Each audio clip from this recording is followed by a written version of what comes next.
A party I set up, myself, paid for myself. I accidentally bumped into my son while carrying a tray of drinks.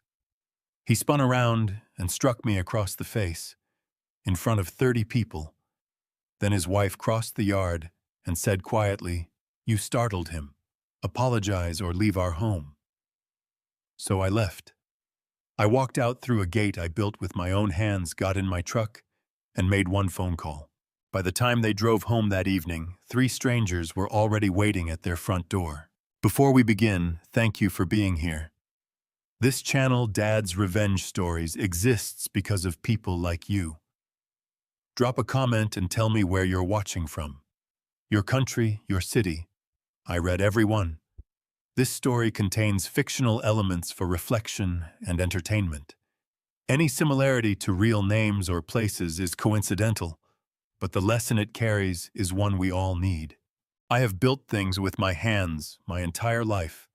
Concrete foundations, wooden frames, rooftops that could hold 40 years of California rain.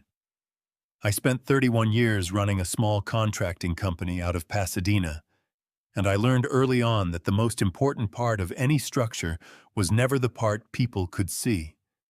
It was always what sat underneath. The part nobody thought to check until something started cracking. I thought about that a lot on the afternoon everything fell apart. It was a Saturday in September, one of those warm Pasadena days where the sky goes so blue it almost hurts to look at. My son Colin and his wife Diane had set up the backyard with folding tables and paper plates, strings of lights along the fence, and a gas grill going full heat near the far wall. Cousins I hadn't seen since Christmas were standing around with plastic cups. My grandnephews were chasing each other through the grass. Somebody had put on music, something low and easy, that floated above the conversation without getting in the way. I had arrived that morning before anyone else. Diane had sent me a text 3 days earlier. "Dad, we're a little short this month. Could you grab some decorations and maybe the drinks?" I didn't answer right away. I stood in my kitchen holding the phone and read it twice. Then I put it in my pocket and drove to the party supply store on Lake Avenue the next morning. I bought the paper streamers. I bought the plastic tablecloths in red and white. I bought 4 cases of lemonade and 2 bags of ice. I loaded everything into the back of my truck and drove it over to the house on Marengo Avenue. The house where I had lived for 22 years. The house where Colin and Diane had been living for the past 3. I had just set the last tray of cups on the folding table near the grill when Pete Garza leaned over the fence from next door and gave me a wave. "You need a hand with anything, Ray?" he called out. Pete was 71, retired, had lived beside that house longer than I had. He knew me better than most people in that neighborhood, which meant he knew when to offer and when to stay out of the way. "I think I got it, Pete," I told him. "But thank you." He nodded slowly, the way a man does when he's saying more than his words are. Then he went back to his garden. I noticed the invitation by accident. It was sitting on the end of the table near the cooler face, up printed on cream cardstock. Diane had designed it herself, I could tell by the font she always used on everything. At the top it read in neat black letters, "A Calloway Family Gathering," hosted by Colin and Diane Calloway. I picked it up. I read it once. I turned it over to see if there was anything printed on the back. There wasn't. My name was not on it. I stood there for a moment with that card in my hand, in the backyard of the house I had built my life inside, listening to the sound of my family arriving around me. Then I folded the card once and put it in the breast pocket of my shirt. I went back to arranging cups. By 2 o'clock, the yard was full. Colin was working the grill, laughing loud the way he always did, in a crowd his voice carrying over everyone else's. He was 38 years old, and he had his mother's eyes and my jaw, and absolutely nothing else I could point to and call familiar anymore. Diane moved between the guests with a pitcher of lemonade, smiling at everyone, making sure to touch an arm. "Here, lean in close, there. The kind of performance I had watched her give at every family gathering for the past 6 years. I was carrying a second tray of drinks out from the kitchen when it happened. The back door swung behind me. The tray was wide loaded with cups. I came around the corner of the porch, and Colin was there, standing closer than I expected, turned away and talking to somebody over his shoulder. I stepped to the side to avoid him, but the edge of the tray caught his arm. He spun around. I saw his face before I felt anything. His jaw was locked tight, his eyes had gone somewhere dark and flat, the way a man looks when he has been sitting on something ugly all day and has been waiting without knowing it for somewhere to put it. I found out later from Nathan that Colin had received a phone call that morning. A business partner had pulled out of a deal that Colin had been counting on for months. $300,000 gone before lunch. I did not know any of that yet. All I knew was that the tray tilted, 2 cups slid off, and then his right hand came across and struck me across the face. The sound was sharp and flat at the same time, like a board snapping. The cups hit the patio stones. Lemonade spread across the concrete and soaked into my shoes. The yard went quiet. Not the kind of quiet that happens when the music stops. The kind that happens when 30 people all pull their breath in at the same moment and hold it. I heard the grill hissing. I heard a child somewhere behind me take 2 running steps and then stop. I pressed 2 fingers to the side of my face. The skin burned in a straight line from my cheekbone down toward my jaw. I looked at my son. Colin's chest was rising and falling fast. His hand was still raised slightly, like he hadn't told it to come down yet. He stared at me with an expression I had never seen on his face before, something between fury and the first dim recognition that he had just done something he could not take back. "Watch where you're going," he said. His voice was lower now, almost quiet, like the anger had gotten what it needed and was retreating. I did not answer him. I looked out across the yard instead, at the cousins with their plastic cups frozen halfway to their mouths, at my nephew standing near the fence with his eyes cast down at the ground, at Aunt Sarah, who was 63 years old and had known me since before Colin was born, standing perfectly still with her arms crossed and her lips pressed together. At the far corner of the porch, I caught a glimpse of my younger son, Nathan. He was 29 years old, and he was standing very still with his phone in his hand, pointed in our direction. Nobody moved. Diane set her pitcher down on the nearest table. She walked across the yard, her sandals clicking against the patio stones, and she stopped beside her husband. She put her hand on Colin's arm and looked at me. And that was the moment I understood that whatever happened next was going to be entirely up to me. Diane had a way of speaking that made everything sound reasonable, even when it wasn't. She used a particular tone for moments like this, measured and low, the kind of voice you use when you want to appear calm, while making sure everyone around you understands that the problem is not you. I had heard that tone at Thanksgiving dinners. I had heard it when she called to explain why they couldn't make it to Margaret's hospital appointments. I knew exactly what was coming before she opened her mouth. "Dad." She said it gently, almost kindly, like she was doing me a favor. "I think you owe Colin an apology." The yard was still quiet. 30 people, and not one of them made a sound. I could hear the gas grill cycling behind me, the low mechanical hiss of it, and somewhere past the fence a neighbor's sprinklers had kicked on. The ordinary sounds of a Saturday afternoon in Pasadena, carrying on like nothing had happened. I pressed my fingers against my cheekbone. The skin there felt swollen, already tight, and hot, like something underneath was pushing out. I lowered my hand and looked at Diane. "He struck me," I said. "You bumped into him," she replied. Her voice didn't change at all. "You startled him. You know how he gets when he's stressed." I looked at Colin.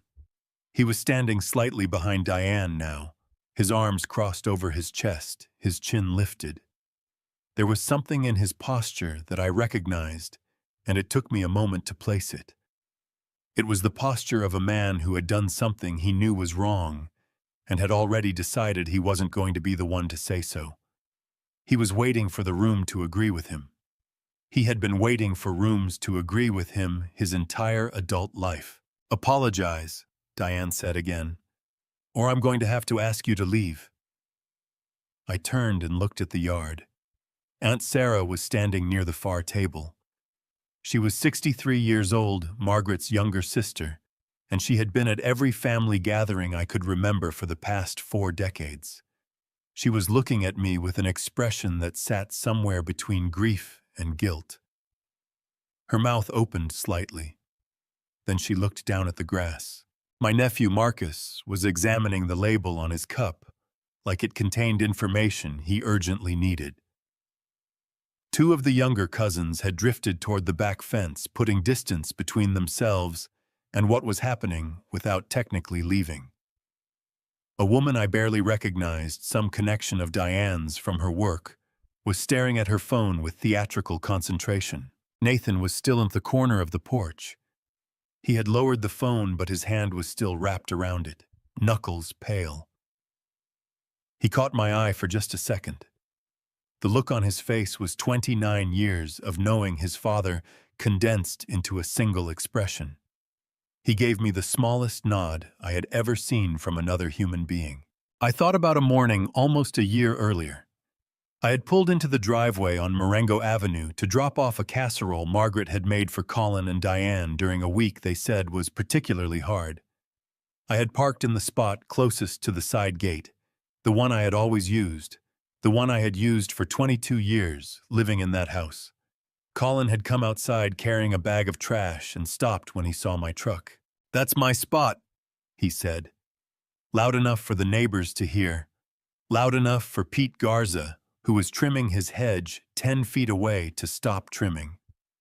"I've told you before, Dad. Basic courtesy." I had moved the truck. I had carried the casserole to the door. I had driven home telling myself it wasn't worth the argument. Standing in that yard, with my face still burning, I understood something I should have understood then. Giving ground to a man like Colin didn't buy peace. It bought him confidence. Every time I stepped back, he took 2 steps forward. And somewhere along the way, the people around us had started measuring the distance between us and deciding I was the one who had moved. I was 68 years old. I had poured concrete in 100-degree heat. I had buried my wife. I had written checks to cover debts my son was too proud to admit he had made.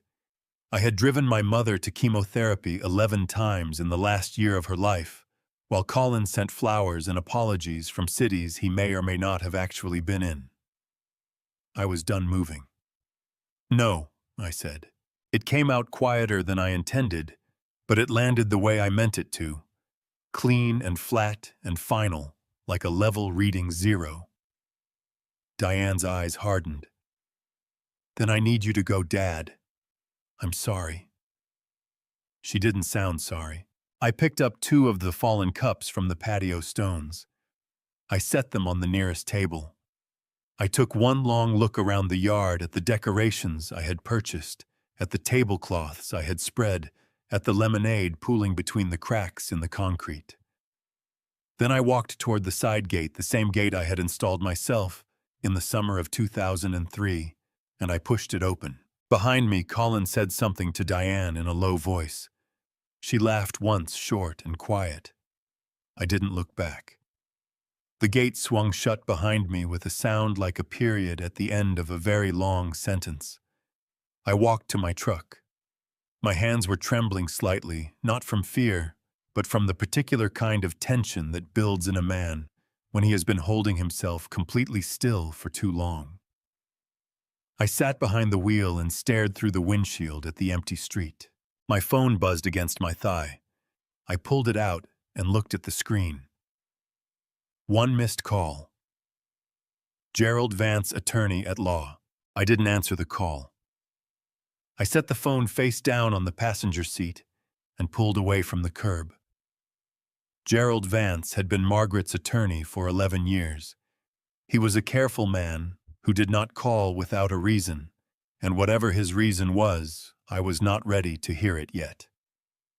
I needed 10 minutes first, maybe 20. I drove north on Marengo Avenue without thinking about where I was going. The late afternoon sun was low and flat, cutting through the windshield at an angle that made me squint. I flipped the visor down. The street slid past the same bungalows and jacaranda trees I had driven past 1,000 times, and I felt something loosen in my chest that I hadn't realized I was holding tight. Margaret used to say that a long drive was cheaper than a therapist, and worked about as well. I missed her so completely in that moment that my throat closed around the thought of her name. She had been gone for 8 months. Pancreatic cancer diagnosed in October, gone by January. 4 months from the first scan to the funeral, and I had been beside her for every single day of it. I had learned to read the machine beside her hospital bed. I had learned which nurses worked which shifts and which ones would stop to answer questions and which ones would not. I had driven her to 31 medical appointments over the course of her illness, and I know the exact number because I kept a notebook in the glove compartment of this same truck, writing down dates and dosages and the names of medications I had never heard of before and hoped never to hear again. Colin had visited 4 times. He sent flowers twice, called on her birthday, and attended the funeral in a dark suit that still had the dry cleaning tag tucked inside the collar. I noticed it during the service and didn't say anything. Margaret would have noticed it too and laughed about it later quietly, just between the two of us. That was the kind of thing we did. We noticed things together. I stopped at a red light on Colorado Boulevard and looked at my reflection in the rearview mirror. The mark on my cheek had darkened. It was no longer just heat and pressure. It was the beginning of a bruise, the kind that would go purple by morning and take 2 weeks to fade completely. I was 68 years old, and my son had put a bruise on my face in front of 30 people, and not one of them had said a word about it directly to him. Not one. The light changed. I drove. I found myself thinking about a conversation I'd had with Margaret about 2 months before she passed. It was a Tuesday evening, and she was having a better day than most, sitting up in bed with the reading lamp on, more alert than she had been in weeks. I had brought her soup from the Vietnamese place on Walnut Street that she liked, even though by then she could only manage a few spoonfuls. She watched me set the container on her tray and said without any preamble at all, "Colin took $4,000 from my savings account in August." I put down the spoon I was holding. "I know," she said before I could speak. "I've known for a while. I didn't want to upset you." She looked at her hands resting on the blanket. "He told me it was a short-term loan. He said he'd put it back before I noticed." She paused. "He didn't put it back." "Margaret," I started. "I'm not telling you because I want you to confront him," she said. Her voice was tired, but her eyes were steady. She had always had steady eyes, even at the end. "I'm telling you because I need you to understand something about why I've been making certain arrangements." I asked her what arrangements. She reached over to the nightstand and took my hand in both of hers. Her fingers were thinner than they had ever been. "I've been talking to Gerald," she said. "There are things I want to make sure are handled correctly, before I can't handle them anymore." I turned off Colorado onto a quieter street and let the truck slow down. Outside, a man was walking a golden retriever along the sidewalk. A woman was pulling weeds from her front garden. The ordinary machinery of a Saturday afternoon, people doing the quiet work of their lives. I thought about what Margaret had said next that evening in the hospital room. She had looked at me for a long moment and then said, "I want you to promise me something, Ray. I want you to promise me that when the time comes, you won't let guilt make your decisions for you. Not guilt about Colin, not guilt about the family, Just ask yourself what I would have wanted you to do. I had promised her. I pulled into the driveway of my own small house on Mentor Avenue, the one I had moved into after Margaret and I decided Colin and Diane needed more space. That was 3 years ago. I had told myself it was a practical decision, a generous one. I had told myself a lot of things over the past 3 years. I sat in the driveway with the engine running. Through the windshield, I could see the potted geraniums on my front porch that Margaret had planted the spring before she got sick. I watered them every other day because she would have wanted me to. The phone buzzed again on the passenger seat. Gerald Vance, attorney at law. This time I picked it up. Mr. Calloway?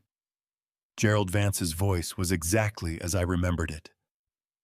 Low and deliberate, the voice of a man who had spent 30 years choosing his words carefully before he let them out into the world. I've been trying to reach you. I know, I said. I wasn't ready to talk yet. There was a brief pause on the line, not uncomfortable. Gerald was not a man who filled silence with noise. Are you ready now? I looked through the windshield at the geraniums on my porch. The late sun was catching the red petals and turning them almost orange. Margaret had chosen that particular variety because she said they were hard to kill. She had been right about that too. Tell me what you need to tell me, I said. Gerald had been Margaret's attorney since 2012. She had found him through a colleague at the school where she volunteered, and she had come home that first evening and told me he was the most thorough man she had ever met. Coming from Margaret, that was not a small thing. She was thorough herself. She did not say it lightly. I want to start by asking you a direct question, Gerald said. Did something happen today at the family gathering? I touched the side of my face with 2 fingers. The bruise had settled in properly now, a dull, deep ache that ran from my cheekbone down toward my jaw. Yes, I said. Something happened. Can you describe it briefly? My son struck me across the face, in front of approximately 30 people, at a gathering held in the home on Marengo Avenue. Another pause. When Gerald spoke again, his voice had not changed in tone, but there was something underneath it that had shifted slightly. Mr. Calloway, I need you to understand the significance of what you've just told me. Are you somewhere private? I'm in my truck. That's fine. I heard the faint sound of papers moving. As you know, when Mrs. Calloway completed the transfer of the Marengo Avenue property into your name 8 months ago, she did so through a properly recorded grant deed with the Los Angeles County Recorder's Office. The deed established you as the sole legal owner of that property. Colin and Diane Calloway have no ownership interest. None whatsoever. I know that, I said. What they have, Gerald continued, is what we call a license to occupy, not a lease, not a rental agreement. They pay no rent, they hold no tenancy rights, and they reside in that home solely because you, as the owner, granted them permission to do so. That distinction matters enormously under California law. I watched a mockingbird land on my porch railing and tilt its head at the geraniums. Go on, I said. Mrs. Calloway was very specific when she drafted the occupancy terms. She included a protection clause. If either occupant engaged in harassment, intimidation, or any act of physical violence directed toward you, the license to occupy would terminate immediately. Not after a court process. Not after a waiting period. Immediately, because they are licensees and not tenants, and California law treats those 2 situations very differently. She never told me exactly what the clause said. I told him. She told me it existed. She said she hoped I would never need to know the details. That sounds like her, Gerald said quietly. It did. It sounded exactly like her. She had always protected me from the weight of things she thought I would carry too heavily if I knew them too soon. There is one more thing I need to tell you, Gerald said. And I want you to hear it clearly." He paused. "You signed the occupancy agreement as well, Mr. Calloway. You were present when it was drafted. You added your signature alongside Mrs. Calloway's because you wanted Colin and Diane to have a genuine opportunity. You told me at the time that you hoped the clause would never need to be invoked, that you were giving your son a chance to prove he had changed." My hand tightened around the phone. I remembered that afternoon in Gerald's office on South Lake Avenue. Margaret had been tired that day, more tired than usual, but she had sat straight in her chair and spoken clearly. I had signed my name beneath hers on the last page and told myself I was doing the right thing, that a man should give his son every possible chance before closing a door. "I also need to inform you," Gerald continued, "that I received a video file approximately 40 minutes ago. It was sent from a number registered to a Nathan Calloway. The footage clearly documents the incident that occurred this afternoon." Nathan. My younger son standing in the corner of that porch with his phone in his hand. I closed my eyes for a moment. "Mr. Calloway." Gerald's voice was steady and careful. "Given the physical assault documented on video, Mr. Calloway, we are not just dealing with property law. I am fast-tracking an emergency protective order through the local court right now. Under California law, this violence immediately revokes their license to occupy. Combined with the court order, the Pasadena police will meet my team at the property to serve the eviction notice and ensure they vacate immediately for your safety. We don't need a lengthy court process. We have the law and the police on our side tonight." The mockingbird on my porch railing opened its wings and was gone. I thought about Margaret's hands wrapped around mine in that hospital room. I thought about what she had asked me to promise her. I thought about the card in my breast pocket that said Colin and Diane Calloway hosts in careful black letters. "Move forward." "Gerald," I said, "do what Margaret asked you to do." A brief silence. Then, "I'll have the team there within the hour, Mr. Calloway. They'll arrive before Colin and Diane return from the gathering." The call ended. I sat in the driveway and did not move for a long time. The sun was dropping behind the rooftops to the west. The geraniums had gone dark in the shadow of the porch. Somewhere across town at a house on Marengo Avenue that had my name on the deed, a door was about to close. I went inside and didn't turn on the lights. I sat down in the armchair by the front window, the one Margaret had reupholstered in dark green fabric the year before we moved out of Marengo Avenue, and I let the room go dim around me. Outside, the street was doing what streets in Pasadena do on Saturday evenings, filling up with the quiet sounds of people finishing their days. A car pulling into a driveway. Someone calling a dog in from the yard. A lawnmower 2 houses down cutting its last strip before dark. I had a photograph on the shelf across from me. Colin, at maybe 7 years old, standing in the backyard on Marengo Avenue, in a Little League uniform, holding a bat that was clearly too big for him. He was grinning so wide his eyes had almost closed. I was standing beside him with my hand on his shoulder, and I was laughing at something he had just said. I didn't remember what it was anymore. I looked at that photograph for a long time. Then I thought about the year I spent in that same backyard with his son. Jordan had been born in March, and by June Diane had called to ask if I could come stay for a while. "Just until we get our footing," she said. "Colin's new position has crazy hours, and I can't manage everything alone." I told her I would be there Monday morning. I moved into the guest room on Marengo Avenue and stayed for 11 months. I fed Jordan his 6 o'clock bottle while Colin and Diane slept. I learned which brand of formula he preferred and which one gave him trouble, and I bought the right one every week without being asked.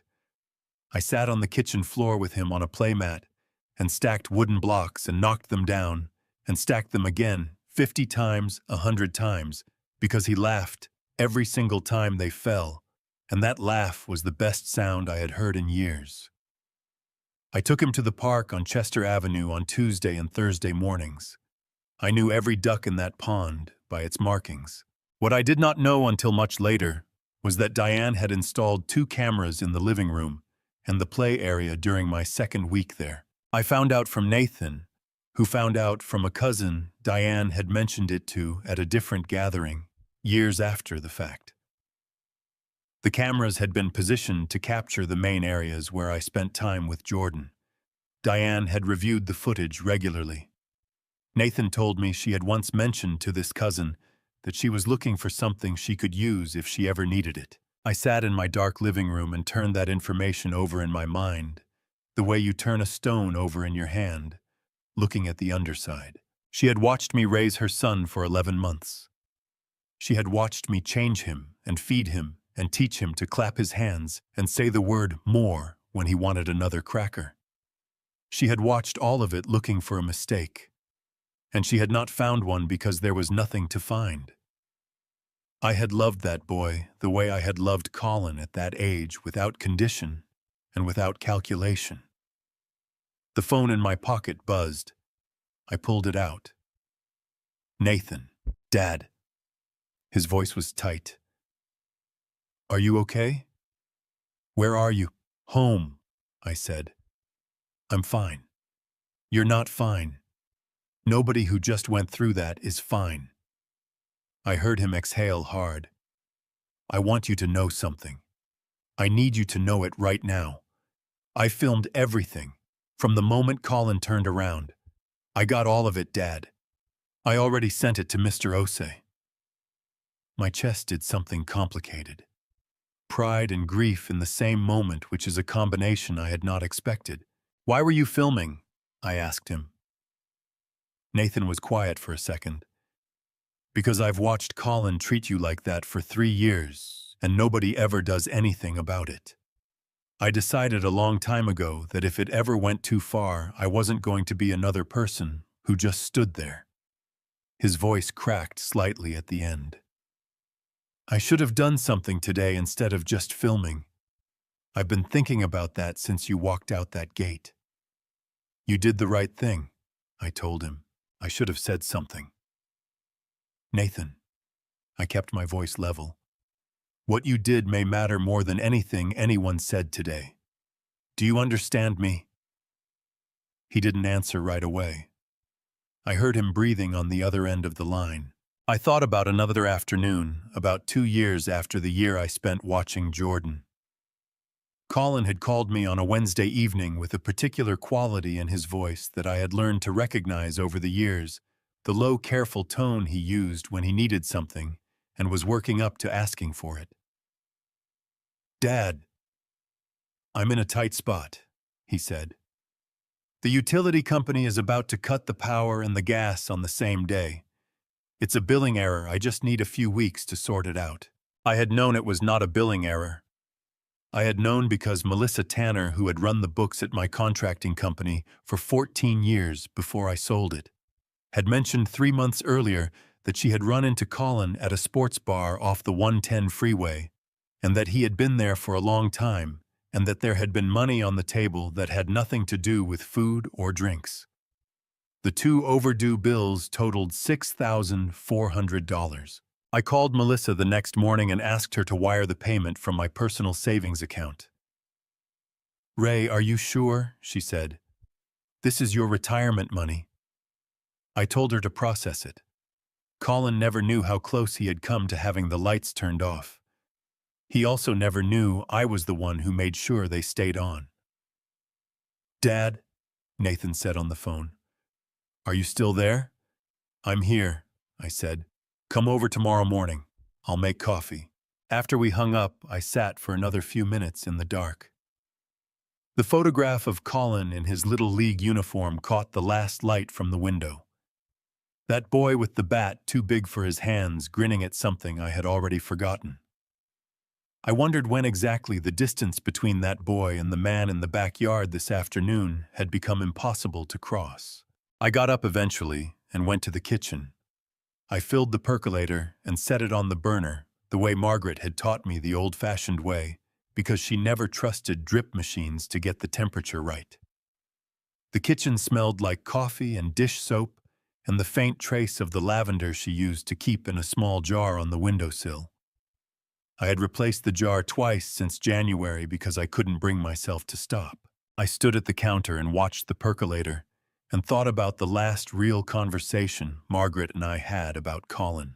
It was a Sunday afternoon in November, about 6 weeks before she passed.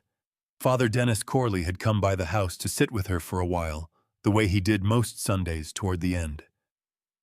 Father Dennis had been the pastor at St. Andrew's on El Molino Avenue for over 20 years, and he and Margaret had developed the kind of friendship that forms between two people who have been sitting in the same room talking about serious things for a long time. He was 70 years old, and he moved slowly, and he never said anything he didn't mean. After he left that afternoon, Margaret asked me to sit beside her on the bed. "I need to tell you what Gerald and I have been working on," she said. Her breathing had become more deliberate by then, each breath a small act of concentration. "I want you to understand it completely before I can't explain it anymore." I told her I was listening. She had transferred the deed to the Marengo Avenue property into my name 3 weeks earlier. Gerald had handled the paperwork, filed it with the county, made sure every signature was witnessed, and every document was properly recorded. As far as the law was concerned, that house had been mine since the first week of November. Colin and Diane had been living in my house without knowing it. "I drew up an occupancy agreement," Margaret said. "Gerald helped me structure it correctly. Colin and Diane can stay in the home for as long as they choose, rent-free, as long as certain conditions are met." She looked at me steadily. "I am not punishing Colin. I want you to understand that. I am protecting you. There is a difference." I told her I understood. "The condition that matters most," she continued, "is the one about how they treat you. I told Gerald to write it clearly. If Colin or Diane ever lift a hand against you or try to intimidate you in that house, their right to stay there ends on that very second. No courts, no arguments. The police will remove them. Gerald knows exactly what to do." I asked her why she hadn't told me sooner. She reached over and straightened the collar of my shirt, the way she had done 10,000 times across 41 years of marriage. "Because you would have argued with me," she said. "You would have told me it wasn't necessary. You would have found 12 reasons why Colin deserved more chances." She let her hand rest against my chest for a moment. "You're a good man, Ray. Sometimes good men need someone to build a floor under them before they fall through." I poured the coffee and carried it to the kitchen table. The night had come down fully outside the window. The street was quiet. I wrapped both hands around the mug and thought about the afternoon almost a year ago, the parking spot incident. I had pulled into the driveway on Marengo Avenue, and Colin had come outside and announced to Pete Garza and 2 cousins who were visiting that I apparently still hadn't figured out basic courtesy after 67 years. I had moved the truck. Standing in the kitchen tonight, I finally understood what I had not understood then. Colin had not been angry about the parking spot. He had never cared about the parking spot. What he had been doing in front of Pete and those cousins was making a declaration. He was telling everyone present that this was his house now, that the rules here were his rules, that the man who had built the porch they were standing on and planted the trees shading the driveway was a guest here, and guests followed the host's instructions. He had been wrong about every part of that. My phone buzzed on the table. Nathan again. "Dad, I forgot to tell you something. Father Dennis called me this morning before all of this happened. He said he has something for you. Something Mom asked him to hold on to." I set down my mug. "Did he say what it was?" "No, just that she asked him to keep it until he felt the time was right." Nathan paused. "He said today he thinks the time is right." I looked out the dark window at the street. Margaret had always had a sense for timing that I never fully understood. She knew when to speak and when to wait. She knew when a thing needed to happen now and when it needed to happen later. Even from wherever she was now, it seemed she still knew. "I'll call him in the morning," I said. After I hung up, I checked the time. It was 6:23 in the evening. Somewhere on Marengo Avenue, Gerald Vance and his team had been standing at the front door for 17 minutes. Before I take you back to the morning, everything started. Pause here for just a second. If you're still with me, type "still here" in the comments right now. I want to know you're along for this, because what's coming next, what Raymond found on that kitchen counter, what was printed on that invitation card, is going to change everything you think you know about this family.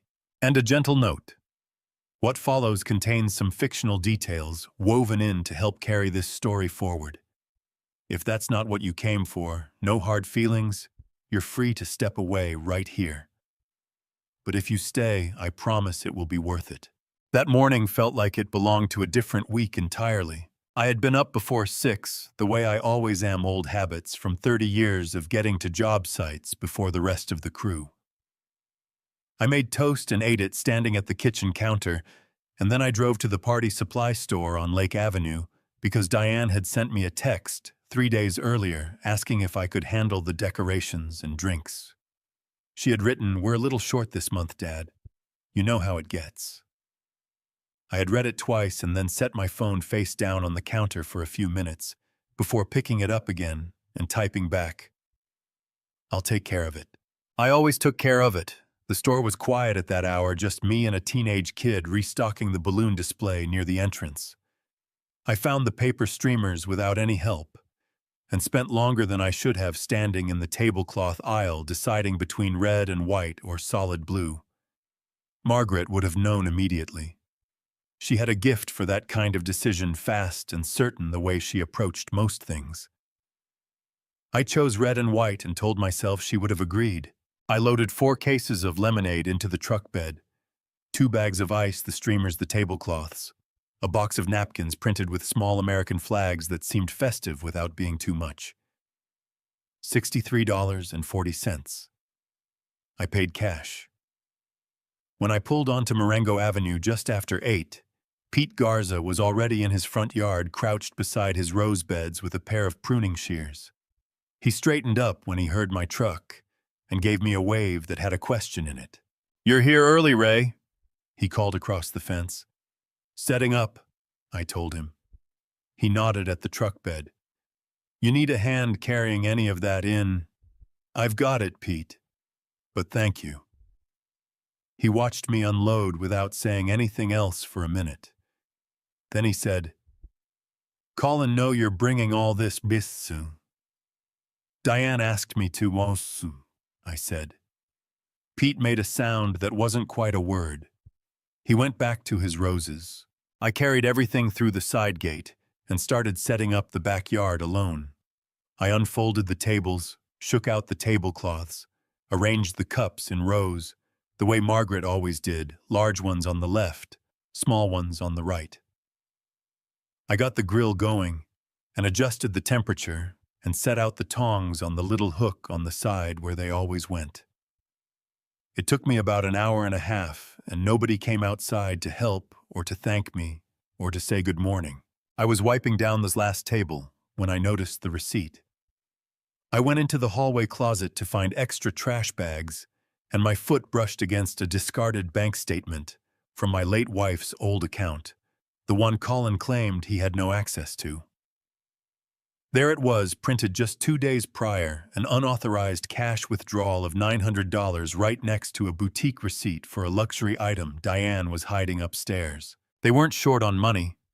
They were just short on boundaries, spending Margaret's legacy while begging me to pay for their paper plates. I stood at the sink and let the water run over my hands and looked at that receipt for what was probably 15 seconds, but felt considerably longer. Then I dried my hands, walked back outside, and finished arranging the cups. By noon, the yard was filling up. Cousins arrived with covered dishes. The kids claimed the grass immediately. Colin appeared from inside the house around 12:30, already holding a soda, moving through the gathering, the way he always did. at these things loudly, and with the particular confidence of a man who believes the room exists for his benefit. I was straightening the napkin stack when Diane's cousin handed me the invitation card. "Cute design, right?" she said. "Diane made them herself." I looked down at the card. Cream paper, black letters, the font Diane used for everything. A Calloway family gathering, hosted by Colin and Diane Calloway. I read it once, then I read it again. I had paid for the tablecloths under my feet. I had carried in the lemonade sweating in the cooler beside me. I had gotten up before 6 in the morning and driven to Lake Avenue and spent $63.40 of my own money so that my son and his wife could host a party with my name nowhere on the invitation. I folded the card once and slid it into the breast pocket of my shirt. Then I looked up and saw Colin coming around the corner of the porch. His jaw was tight, and his eyes were somewhere else, somewhere far from this backyard and these people. I noticed it, but I didn't know yet what it meant. I would find out later that he had taken a call that morning from a business partner. A deal he had been working on for the better part of a year had collapsed before lunch. He was carrying all of that when he turned the corner and found me standing there with a tray of drinks in my hands. The rest happened in less time than it takes to describe. I have thought about those 30 seconds more times than I can count. Not because I want to, because the mind does what it does, and some moments burn themselves into a man, whether he invites them or not. So I have gone back to that afternoon again and again, the way you press a sore tooth with your tongue, even knowing it will hurt, just to confirm that the pain is still real. Here is what I remember. Colin came around this corner of the porch moving fast the way he moved when something was eating at him. His shoulders were up near his ears. His jaw was working like he was chewing on something he couldn't swallow. I had seen that posture before, usually right before he said something he would not apologize for later. I was holding the tray with both hands, wide loaded with plastic cups filled to about 3/4. I stepped to my right to give him room. It wasn't enough room. The edge of the tray caught his left forearm. 2 cups slid off the right side and hit the patio stones. The lemonade went in 2 directions at once. I heard the plastic bounce that hollow sound, and I was already starting to say something, already forming the words. "I'm sorry. Colin, I didn't see you." The kind of reflexive apology I had been making to my son for years, for things that were not my fault. I never got the words out. He was already turning. His right hand came up and across in a single motion, the kind of motion that doesn't have hesitation in it, the kind that comes from somewhere below thinking. The back of his hand connected with the left side of my face at the cheekbone, and the sound it made was dry and sharp like a cabinet door slamming in an empty house. My head turned with the impact. I took 1 step back to keep my balance. The tray was still in my hands. I don't know why I didn't drop it. Maybe because I had spent 68 years not dropping things. Maybe because some part of my body just kept doing what it was doing, regardless of what the rest of me was processing. The yard went quiet in a way I have never experienced before or since. Not gradual, immediate. Like someone had reached over and turned a dial from full volume to nothing in a single movement. The music was still playing from the speaker on the back fence. I could hear it faintly underneath the silence, some song I didn't recognize. The grill was still hissing. A child somewhere behind me had stopped mid-laugh, and the laugh just hung there unfinished. I pressed 2 fingers to my cheekbone. The skin was already hot and tight, the way skin gets in the first seconds before the deeper pain arrives. I have had injuries before. The 30 years in construction will give a man a comprehensive education in physical pain. A broken finger on a job site in '92. A nail through the heel of my boot in '04 that went partway through the foot. I know what my body feels like when something has gone wrong with it. This was different. This was my son's hand on my face. I looked up at Colin. He was breathing hard through his nose. His hand was still raised slightly, elbow bent, like the arm hadn't gotten the message yet that the motion was finished. His eyes were wide in a way that told me the anger had already started draining out of him, replaced by something else, something he didn't have a name for yet. I had watched Colin's face my entire life. I knew every expression it was capable of making. I had never seen that particular one before. "Watch where you're going," he said. His voice had dropped to almost nothing. I didn't answer him. I looked instead at the yard around me, at my nephew Marcus, who had gone the color of old chalk, at Diane's cousin holding her cup with both hands like she needed something to grip, at two of the younger kids who had stopped running and were standing perfectly still in the grass, the way children do when they understand that the adults around them have entered territory the children don't have maps for yet. At Aunt Sarah standing near the folding table, with her arms wrapped around her own middle, her lips pressed together so hard they had gone white at the edges. Her eyes were on me, and they were full of something that looked like grief, and something that looked like shame, and something that looked underneath both of those like anger. At Nathan. My younger son was standing at the far corner of the porch, back against the wall phone in his right hand, arm angled forward at about chest height. He was very still. His face had gone to a place I recognized the place it went when he was holding himself together by concentrating on doing one specific thing very carefully. I understood then what he was doing. I held Colin's gaze for one more second. Then I set the tray down on the nearest table, the lemonade still pooling around my shoes, and I straightened up to my full height. I was 68 years old. I had built things that were still standing. I had buried my wife. I had written the checks and driven the miles and swallowed the indignities and told myself every time that it was worth it, because family was worth it. Colin looked away first. Diane crossed the yard like she owned it, which I understood now she believed she did. That was the thing about Diane. She had been operating under a set of assumptions for 3 years that nobody had ever directly corrected, and uncorrected assumptions have a way of calcifying into certainties. She walked between the folding tables with her shoulders back and her chin level past the cousins and the kids and the cooler I had loaded with ice that morning, and she stopped about 4 feet in front of me. She looked at my face for exactly 1 second. Then she looked away.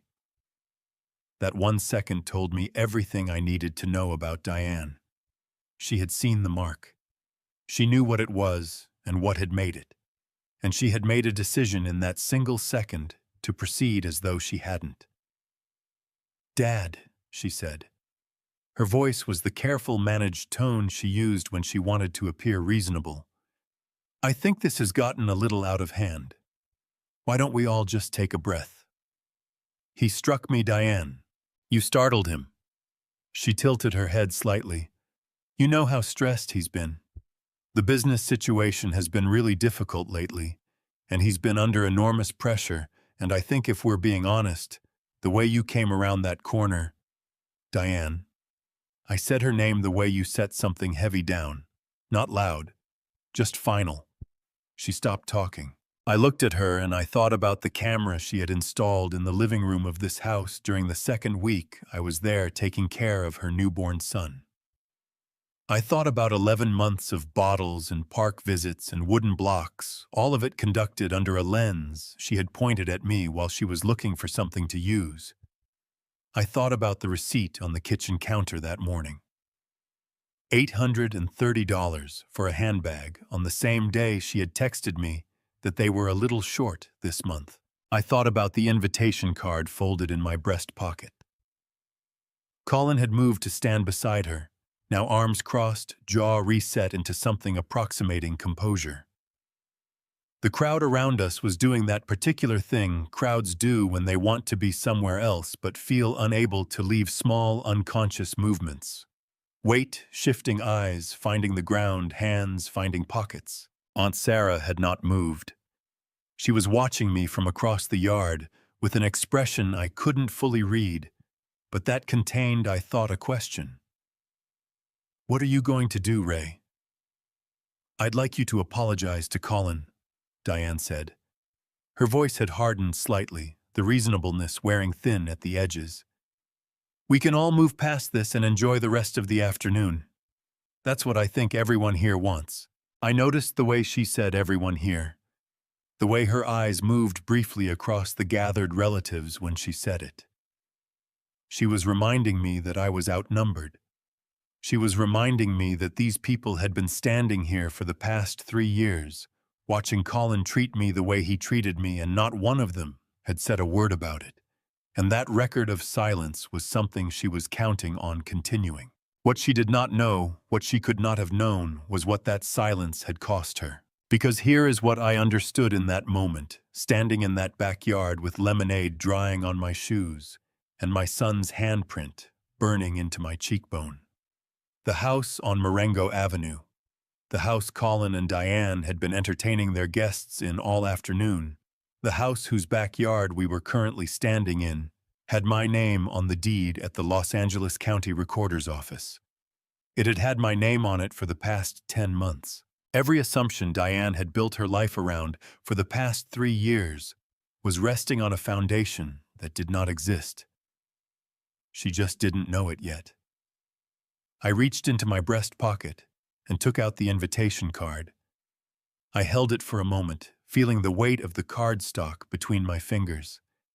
Then I set it on the table beside me, face up, so that the words Colin and Diane Calloway hosts were visible to anyone standing close enough to read them. "No," I said. Diane blinked. It was the first unmanaged expression I had seen from her all afternoon. "Excuse me." "No," I said again. Same word, same weight. "I'm not going to apologize." Colin's face went through several things in quick succession. Surprise, then irritation, then the particular cold fury of a man who has just realized that the person he expected to fold has not folded. "Then I need you to leave," Diane said. Her voice had abandoned the careful tone entirely.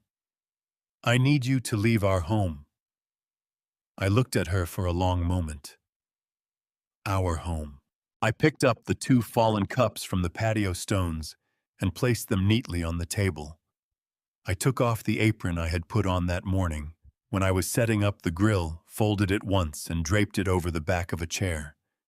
Then I walked toward the side gate, the one I had installed myself in the summer of 2003, with hardware I had sourced from the supply house on Rosemead Boulevard, because I wanted it to last.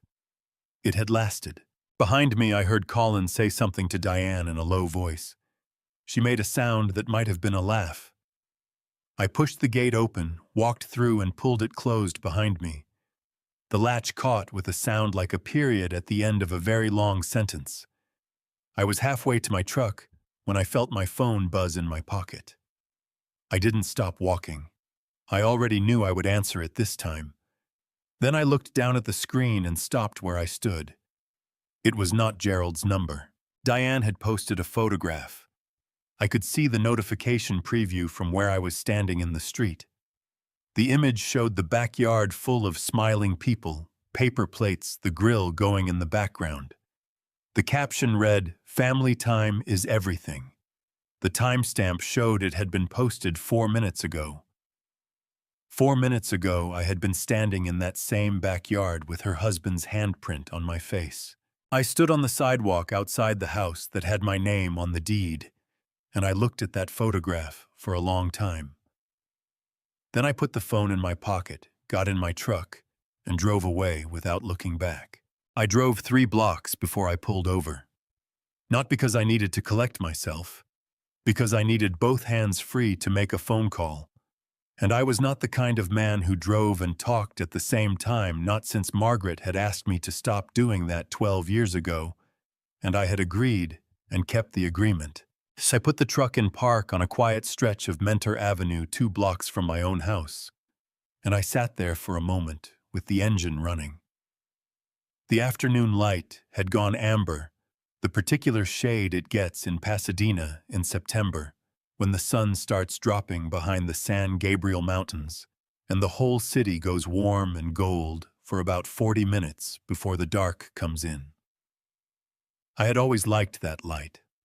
Margaret had called it the forgiving hour because she said everything looked better in it. I did not feel particularly forgiving. I found Gerald's number and pressed call. He answered on the second ring. "Mr. Calloway?" No surprise in his voice. No question either. Just my name stated as a fact. "I'm ready to talk," I said. "I thought you might be calling." A brief pause. "Are you somewhere private?" "I'm in my truck on Mentor Avenue." "That's fine." I heard the quiet sound of a chair adjusting papers being set aside. Gerald was a man who gave his full attention to one thing at a time. "Tell me what happened." I told him. I kept it short because the facts were short. Colin and I made contact. He struck me across the face. 30 witnesses. Diane asked me to apologize or leave. I left. Gerald was quiet for a moment after I finished. "I need to ask you directly," he said. "Are you injured?" "I have a bruise forming on my left cheekbone. I'm not otherwise hurt." "I want to document that for the record." "Can you take a photograph of your face and send it to my office number before the end of the evening?" "I can do that." "Good." Another pause.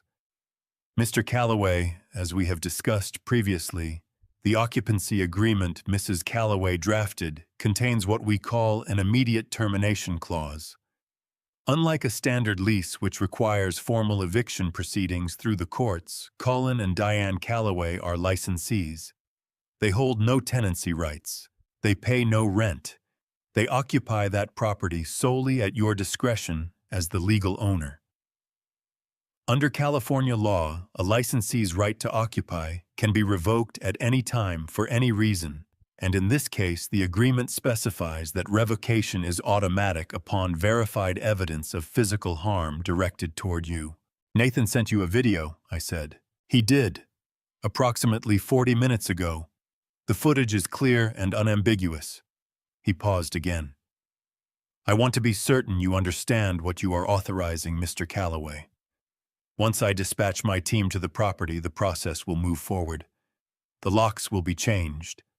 The formal notice will be served. Colin and Diane will be required to vacate and retrieve their belongings within the timeline specified in the agreement.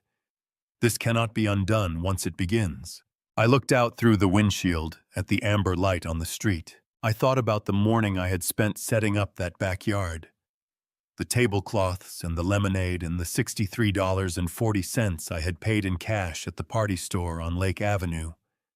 I thought about the invitation card with 2 names on it and a blank space where a third name might have been. I thought about $830 and a camera in a living room and a text message that said, "We're a little short this month."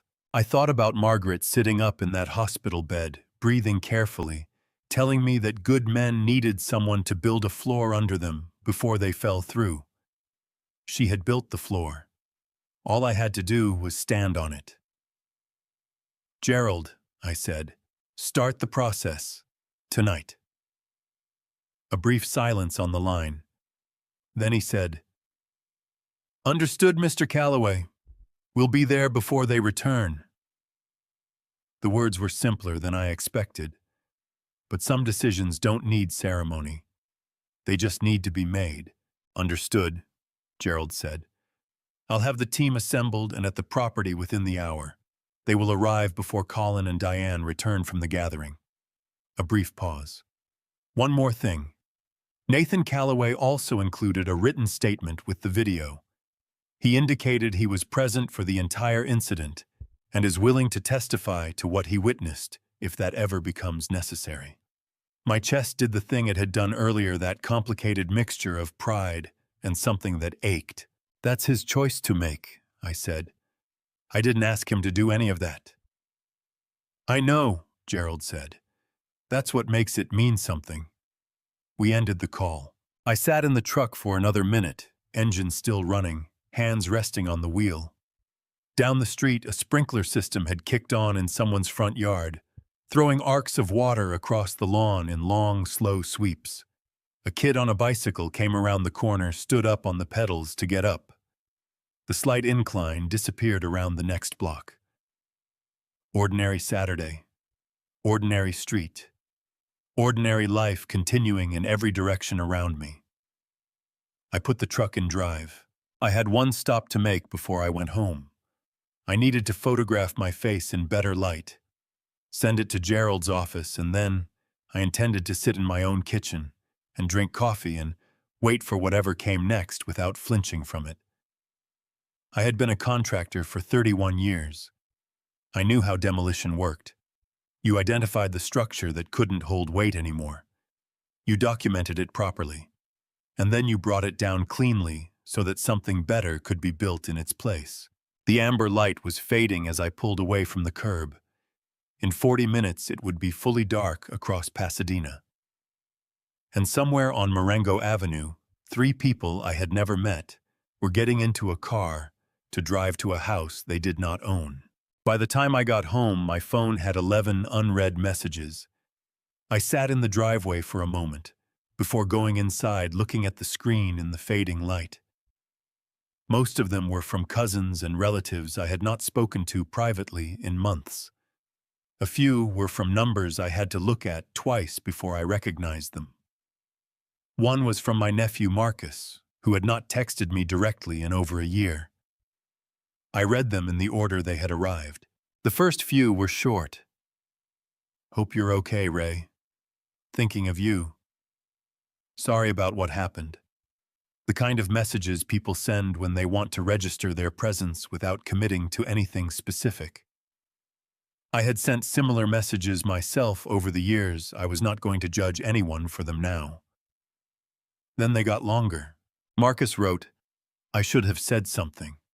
I've been sitting here thinking about it, and I just want you to know I'm sorry I didn't."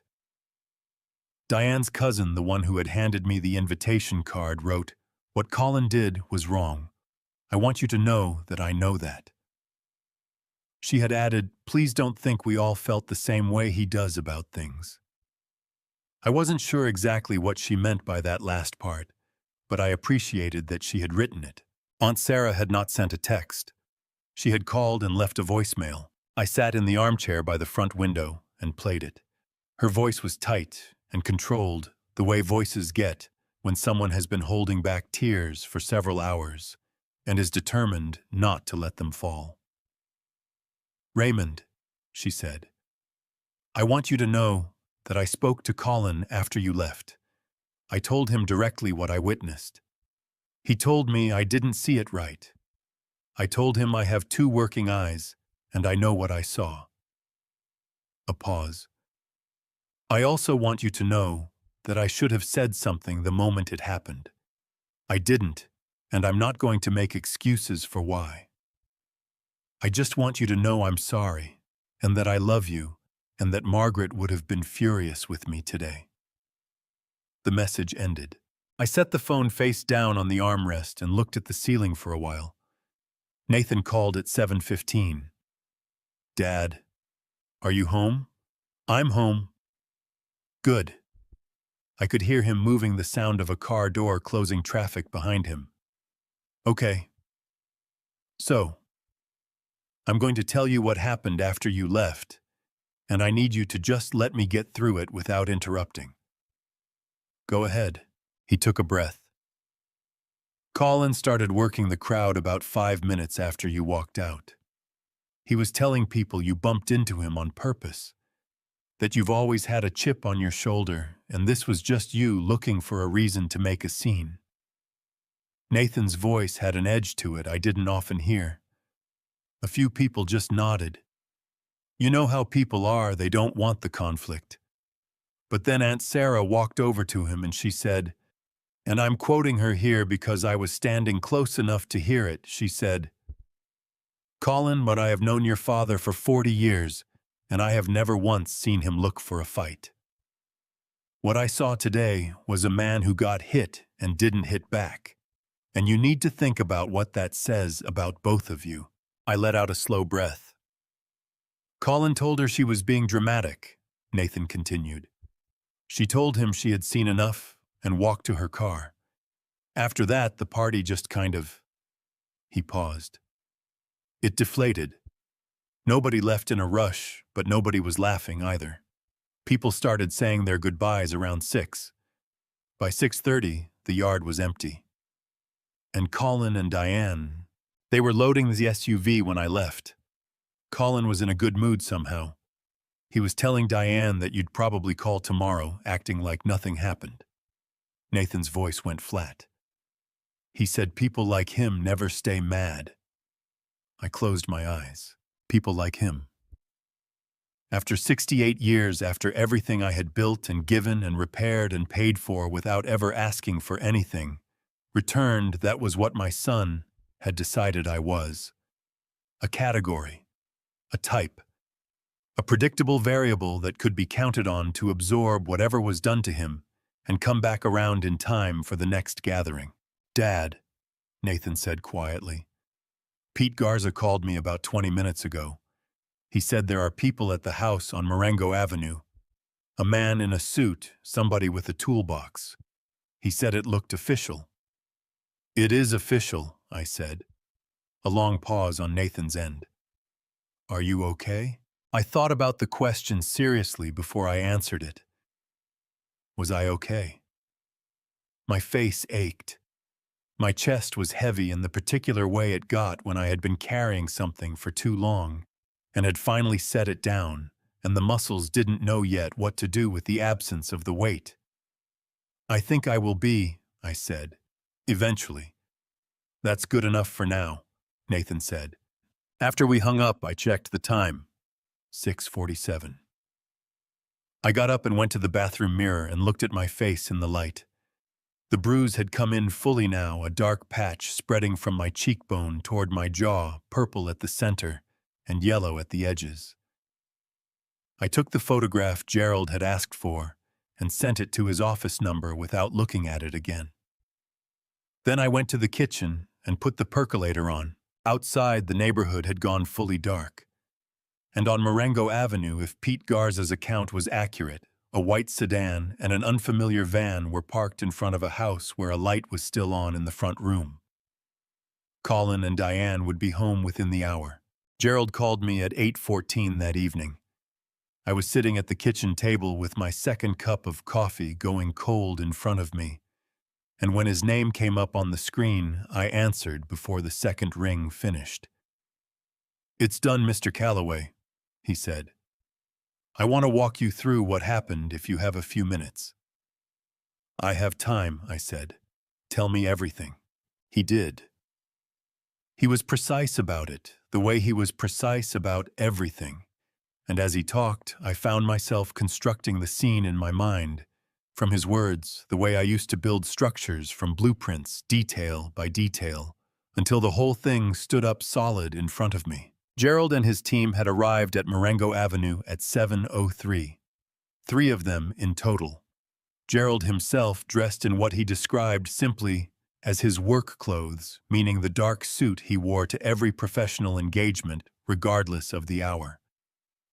A licensed courier named Thomas, who handled the formal document service carrying a sealed envelope with Colin's name on the front.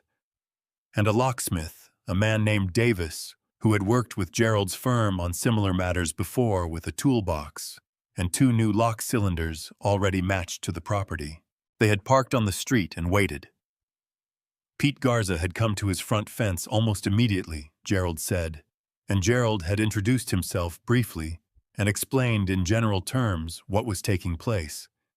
Pete had nodded once, said, "About time," and gone back to his porch where he sat in his usual chair and did not go inside for the duration.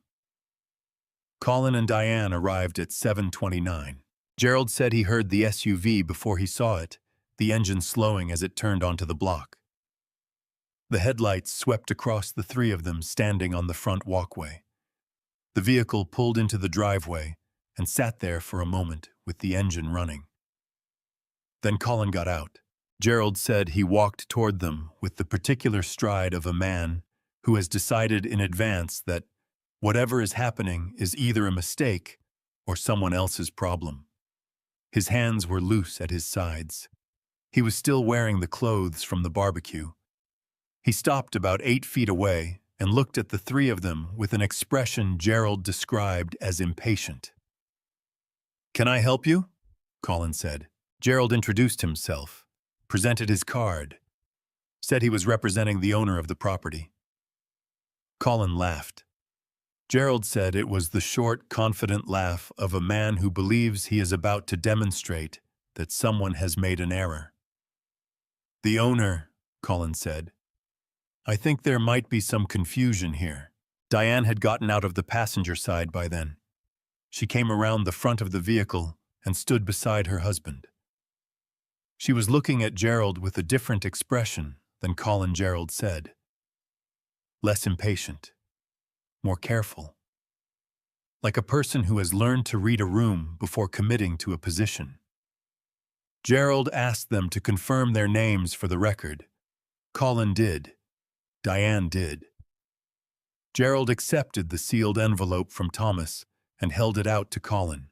Colin took it with one hand. He looked down at the front of the envelope, and his expression shifted. Gerald said it shifted the way a confident expression shifts when it meets something it did not plan for. Colin's name was printed on the front. Below it in smaller letters, the address of the Marengo Avenue property, and below that, the name of the law firm, and below that, in clear, unambiguous text, the words, "Re-estate of Margaret Calloway. Property owner Raymond Calloway." Gerald said Colin stood there for about 4 seconds without moving.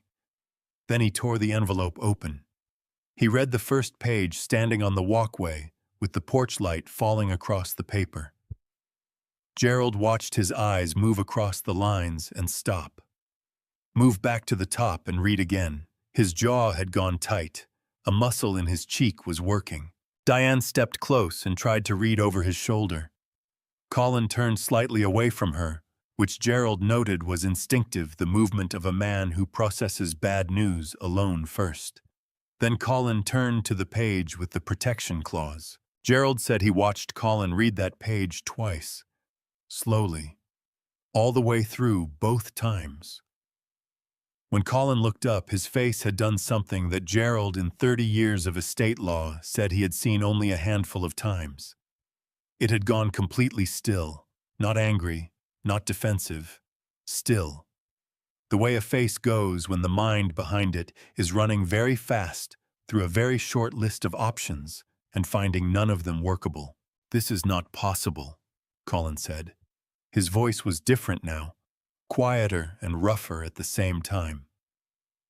"It is fully documented," Gerald said. "The deed was recorded with the Los Angeles County Recorder's Office in November of last year. Your mother transferred ownership to your father at that time. The occupancy agreement was signed by both your parents and witnessed by 2 members of our firm." Diane had taken the papers from Colin by then. She was reading the protection clause herself, her lips moving slightly. Gerald said her face went through several things in the space of about 10 seconds. Surprise first, then calculation, then something that landed closer to fear than anything else. "We signed this," she said. Not a question, a statement. Like she was confirming something to herself that she had not thought about in a long time. "You did," Gerald said. "Both of you, in this office, 14 months ago." Colin looked at the house.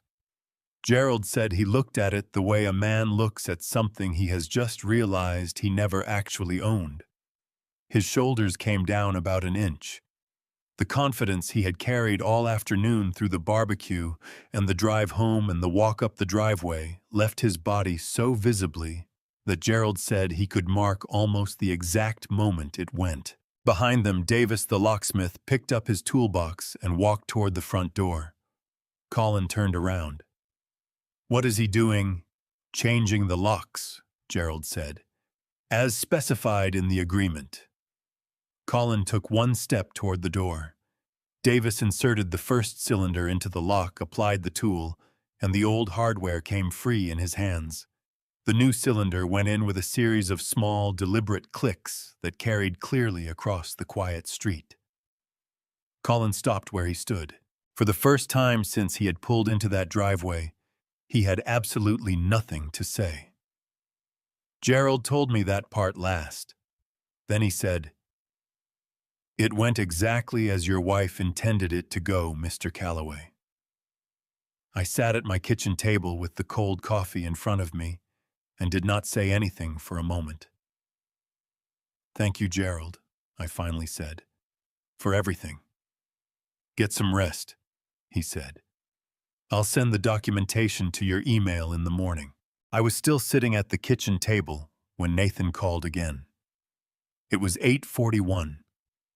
I knew because I had been watching the clock on the microwave, the way you watch a clock when you are waiting for something to finish and are not entirely sure what you will feel when it does. Gerald's call had ended 19 minutes earlier. The coffee in my cup had gone completely cold, and I had not gotten up to pour a fresh one. "Dad." Nathan's voice was different from the last time. Tighter. Like something had just happened that he was still processing while he talked. "I'm outside on Marengo Avenue. I drove over after we hung up. I needed to see it." I sat up straighter. "Are you all right?" "I'm fine. I'm in my car down the block." He exhaled. "Dad, I watched the whole thing from here. Gerald and his team, the locksmith, all of it." A pause. "Colin lost it." I waited. About 20 minutes after they served him the papers, he started making calls. I could see him from where I was parked, pacing up and down the driveway with his phone out. He called Uncle Robert first. I couldn't hear what he said, but I could see his hands. Nathan paused. His hands were doing a lot of talking. "What did Robert say?" "I don't know exactly. But whatever it was, Colin ended the call fast. Then he called Marcus." Another pause. "Marcus didn't answer. Then he called somebody else, I couldn't tell who. That one went to voicemail. Then he called Aunt Sarah." I set down my coffee cup very carefully. "He put it on speaker," Nathan said. "I think he wanted Diane to hear. Or maybe he just forgot. But he had it on speaker, and Aunt Sarah's voice came out loud enough that Pete Garza, who was sitting on his porch about 30 feet away, turned his head." "What did she say?" Nathan was quiet for a moment. When he spoke again, I could hear something in his voice that was not quite a laugh, but was related to one.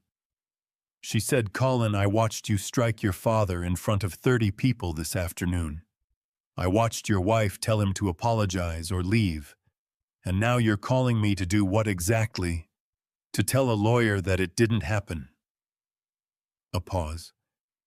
Then she said, "I have been quiet in this family for too long, about too many things. I am not going to be quiet about this one." And then she hung up. I pressed 2 fingers against my mouth and looked at the ceiling.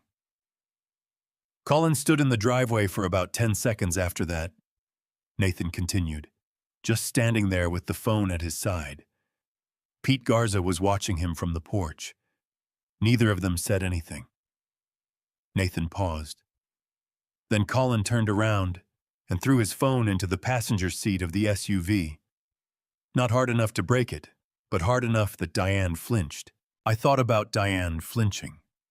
I thought about what it meant that she had married a man whose anger she had learned to read that precisely. After that, they went inside to pack some things, Nathan said. Gerald's team waited on the walkway. The locksmith stayed by the door. He took a breath. It took them about 40 minutes. They came out with 2 suitcases and some bags. Diane was carrying Jordan's backpack. His voice caught slightly on that last part. "The little dinosaur one he takes everywhere." I closed my eyes. Jordan's backpack. The green one with the Diplodocus on the front that I had bought him for his 4th birthday. because he had spent 20 minutes in the store telling me the difference between a diplodocus and a brachiosaurus with the absolute authority of a child who has recently acquired information he considers essential. I had listened to every word of it. I had bought the backpack and let him carry it out of the store himself. They drove away at 9:12, Nathan said quietly. Colin didn't look back at the house. Diane did. Once, just before she got in. We were both quiet for a moment. Outside my kitchen window, the neighborhood was dark and still. "There's one more thing," Nathan said. "About 15 minutes after they left, you got a voicemail. Gerald forwarded it to me because it came through the property line. It was from Diane." "What did she say?" Nathan read it to me from his phone. Diane's voice, he said, was soft and careful and very controlled. She said she was sorry for everything that had happened. She said she wanted Raymond to know that she had never meant for things to go this far.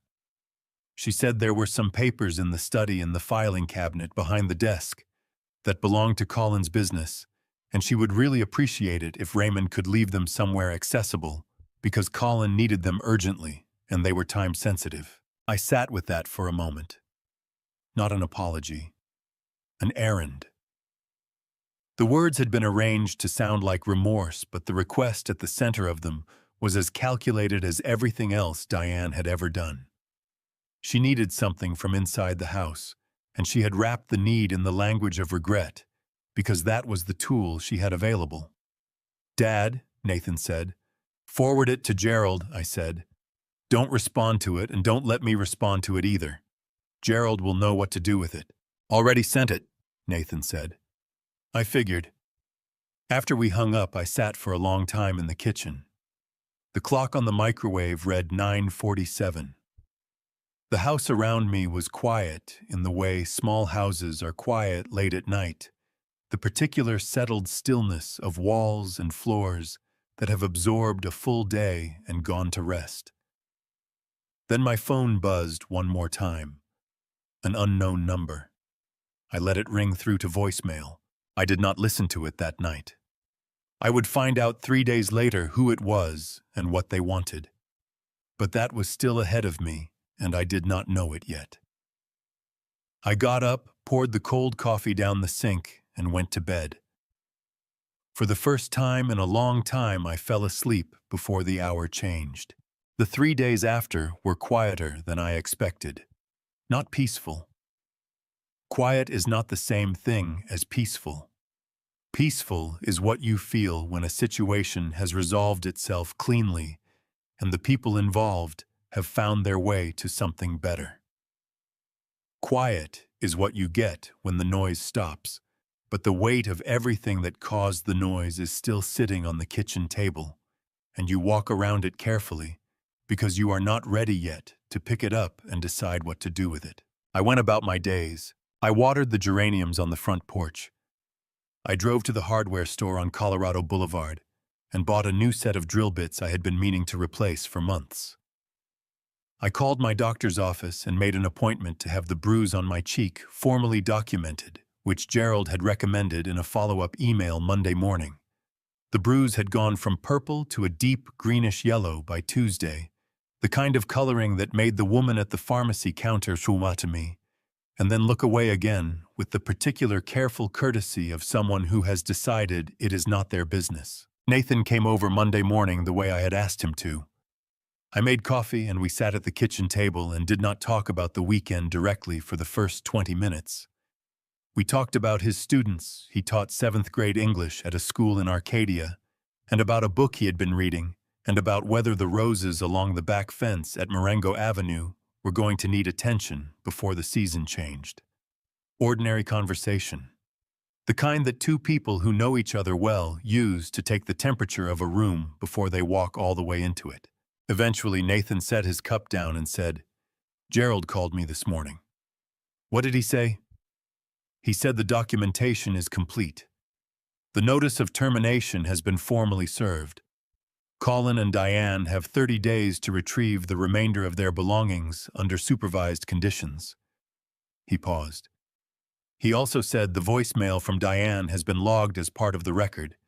He said it was, quote, instructive. I nodded. Dad.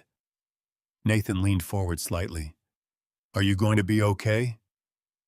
Not about the house, about Colin. I looked at my coffee cup. I don't know yet, I said. Ask me in a few months. He accepted that. He was good at accepting incomplete answers without pushing for the rest. Margaret had been the same way. It was one of the things I had always been grateful for in both of them. The days passed. Wednesday evening, I was sitting in the armchair by the front window reading something I had not done in the evening in longer than I could easily recall when my phone buzzed on the side table. Unknown number. The same one from Sunday night. I answered it this time. Ray. Diane's voice. Not the careful, managed tone from the barbecue. Not the soft, calculated performance of the voicemail. Something rawer and less rehearsed, the voice of a person who has been running on adrenaline for 3 days and has just run out of it. I need you to listen to me. I'm listening, I said. This has gone far enough. What you did was cruel and you know it. We have a child. We have Jordan. You put your grandson out on the street over a misunderstanding, and I want you to think about what that says about the kind of man you are. I did not say anything. I reached over and pressed the speaker button on my phone and set it on the armrest because Nathan was sitting 6 feet away in the kitchen doorway, a cup of coffee in both hands, and he had heard her voice through the phone and had gone very still. Diane continued. I have been patient with you, Ray. I have been patient for years. But I want you to understand something. If you think I'm going to let this stand, you're wrong. I will tell every person in that family exactly what kind of father you were to Colin. I will tell them about the years he went without because you were too proud to help when it mattered. I'll tell them. Diane, I said, quietly. She stopped. I paid $6,400 of my retirement savings to keep your utilities running 3 years ago, I said. I have the wire transfer records. Gerald has copies. I paused. I also spent 11 months in your home caring for your son while you installed cameras in the living room to look for reasons to use against me. I know about the cameras, Diane.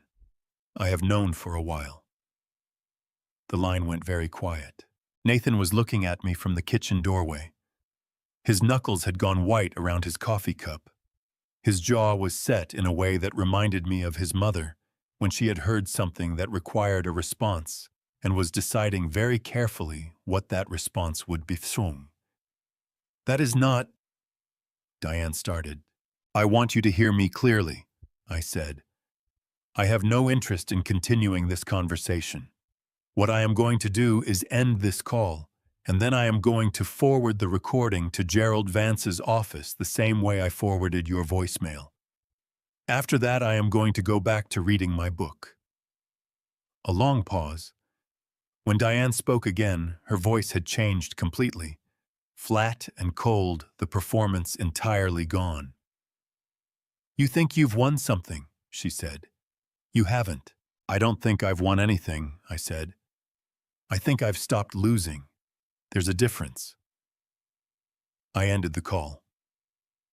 Nathan set his coffee cup down on the kitchen counter with a small, careful click.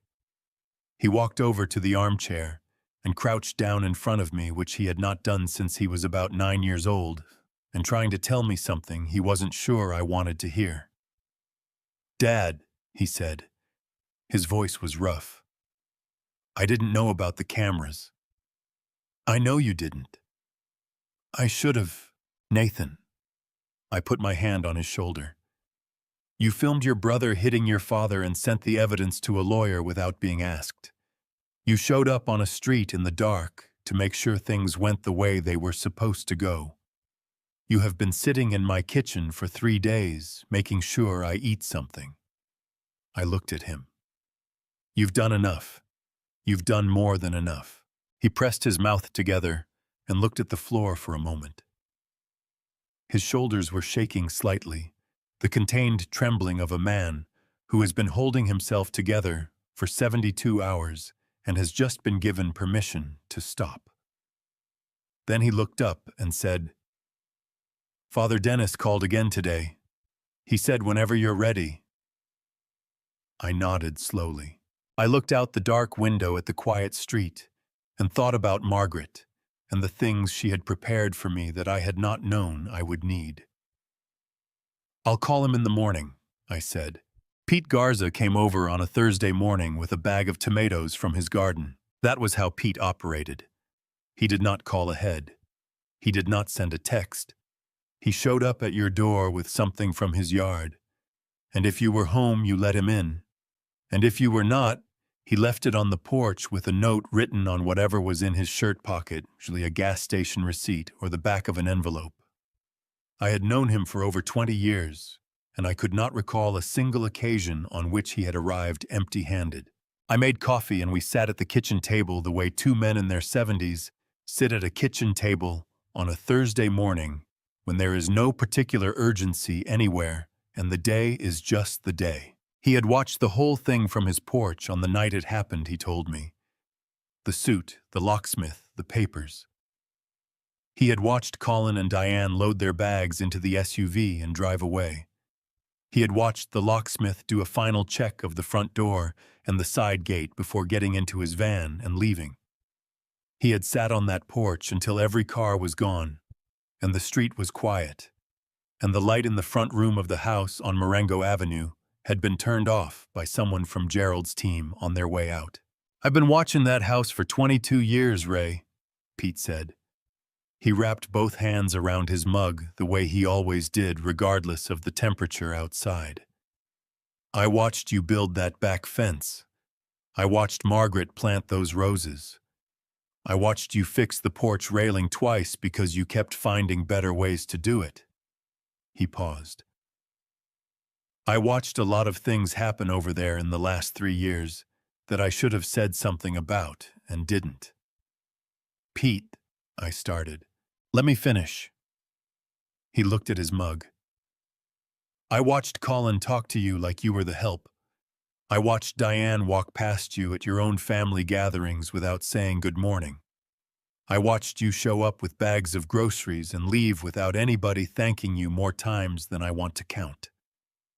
He shook his head slowly.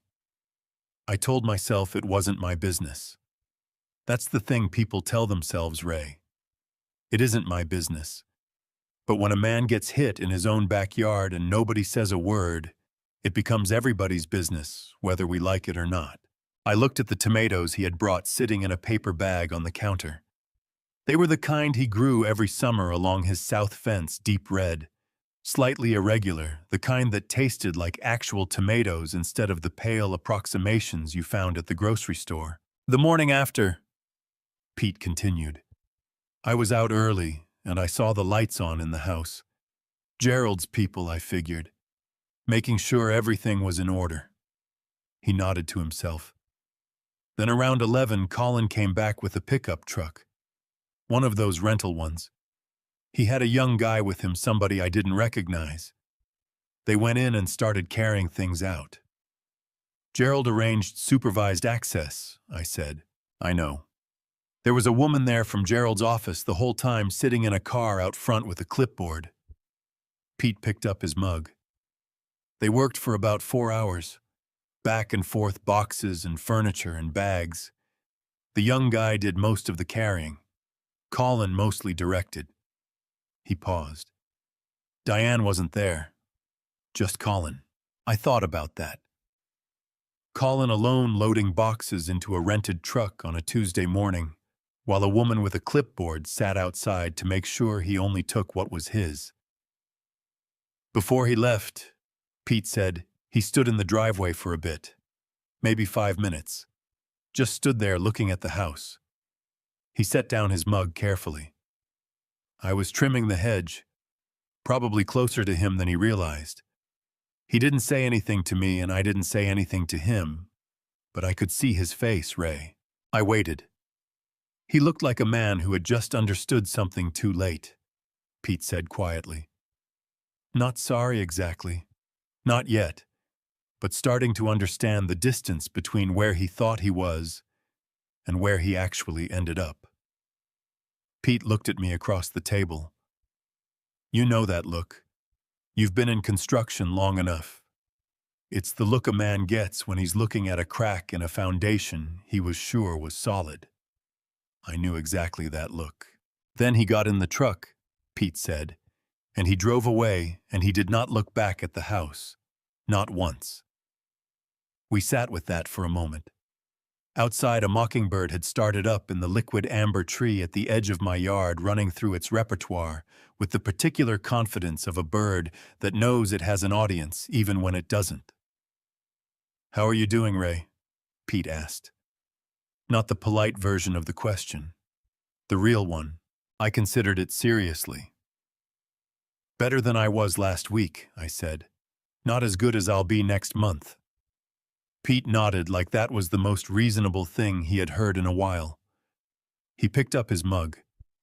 Margaret would have handled all of this very differently, he said. She would have seen it coming about 2 years earlier and done something about it before it got to where it got. She did see it coming, I said. She just handled it in her own way. Pete looked at me for a moment. Then he smiled, small and certain, the smile of a man who has just confirmed something he already suspected. Good for her, he said. We finished our coffee. Pete took his mug to the sink and rinsed it the way he always did without being asked. He picked up his bag and put his jacket on, and we walked to the front door together. On the porch, he stopped and looked down the street toward Marengo Avenue. From where we stood, you couldn't see the house itself, just the top of the liquid amber tree in the front yard and the edge of the roofline. Those roses Margaret planted along the back fence are going to need cutting back before winter, he said. I know, I said. I'll get to them. He nodded once and went down the porch steps and back toward his house. I stood in the doorway and watched him go, a 71-year-old man, in no particular hurry, carrying his empty bag back to his garden. The phone rang before I had closed the door. Father Dennis Corley. Raymond, he said. His voice was warm and unhurried, the voice of a man who had spent 50 years listening to people tell him the hardest things they knew how to say. I think it's time. Can you come by the church? I looked down the street one more time.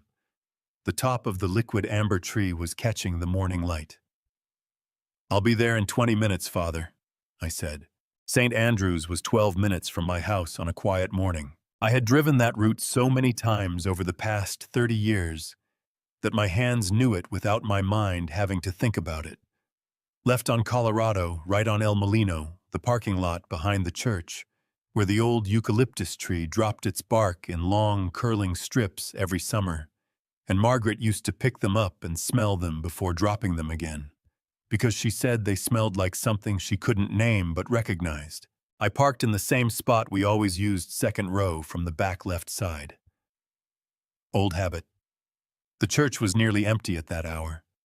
An elderly man I didn't recognize was sitting in a pew near the back with his head bowed. The light inside was the particular quality of light that old buildings hold, filtered and dense, coming through the stained glass on the south wall, in long colored bars that moved imperceptibly across the stone floor as the morning progressed. Margaret and I had always sat in the fourth row left side. I did not sit there today. I stood in the aisle for a moment and looked at that pew, and then I kept walking toward the back of the church where Father Dennis had his small office behind the sacristy. He was standing in the doorway when I arrived, as though he had heard my footsteps from the moment I entered the building.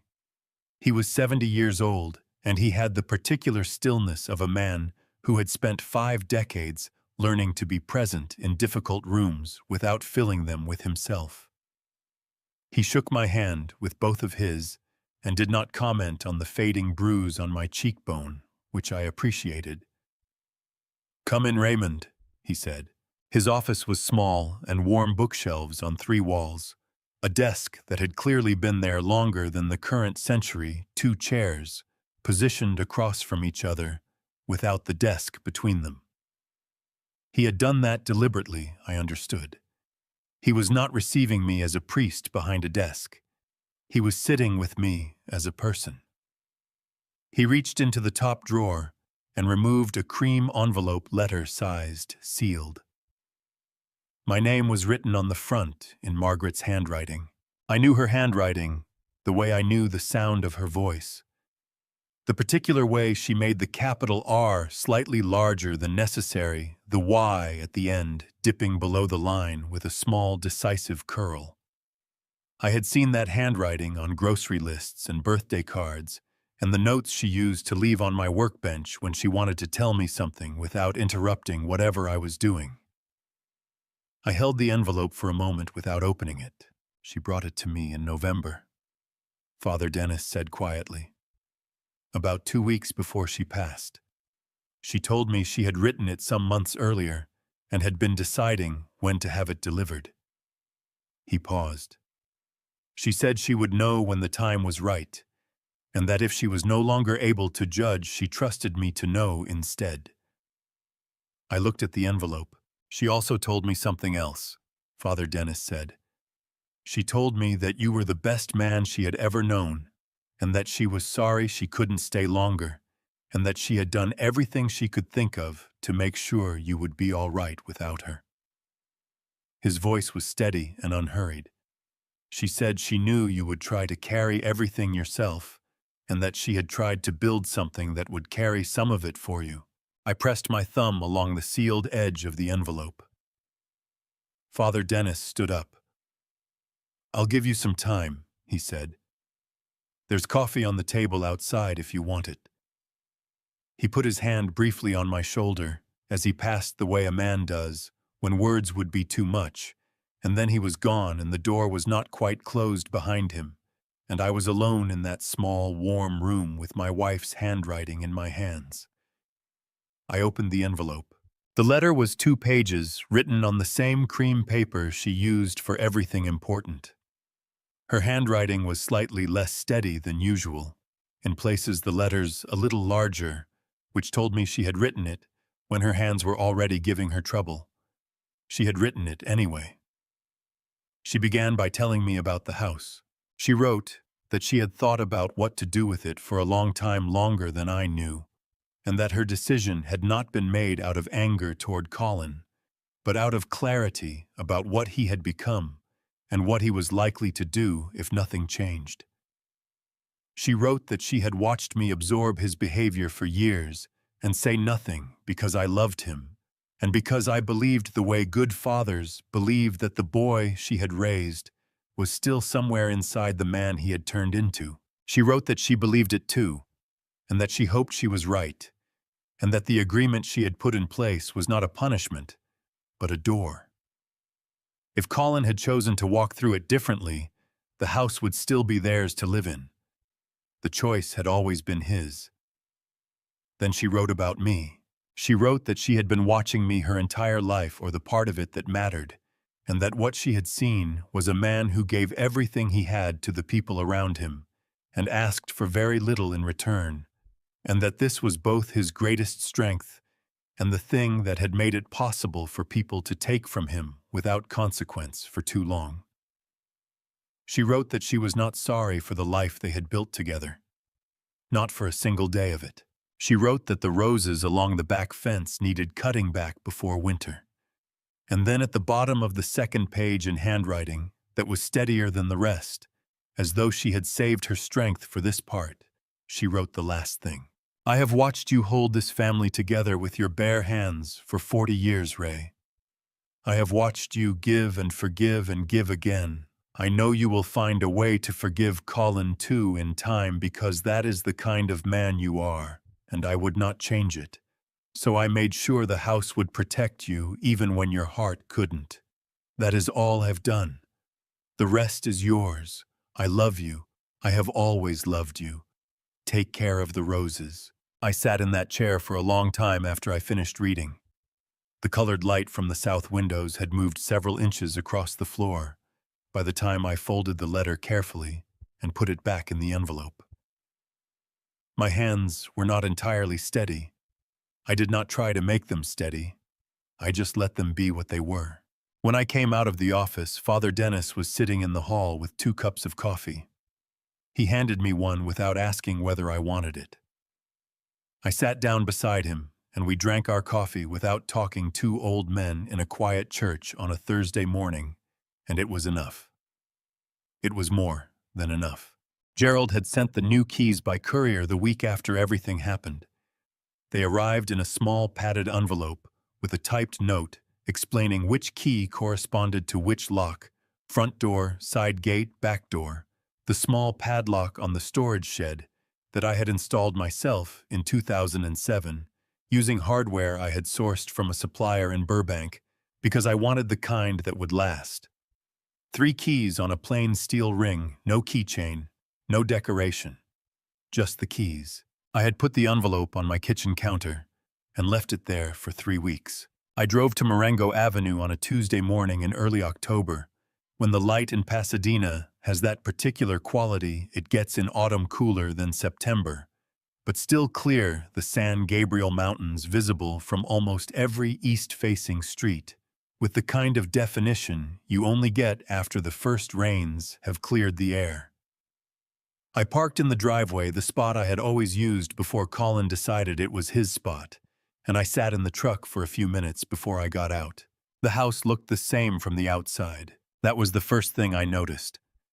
Whatever had happened inside those walls over the past 3 years, the outside had not changed in any way I could see. The porch railing I had replaced in 2019 was still solid. The paint on the trim was the color Margaret and I had chosen together from a fan of samples spread across the kitchen table.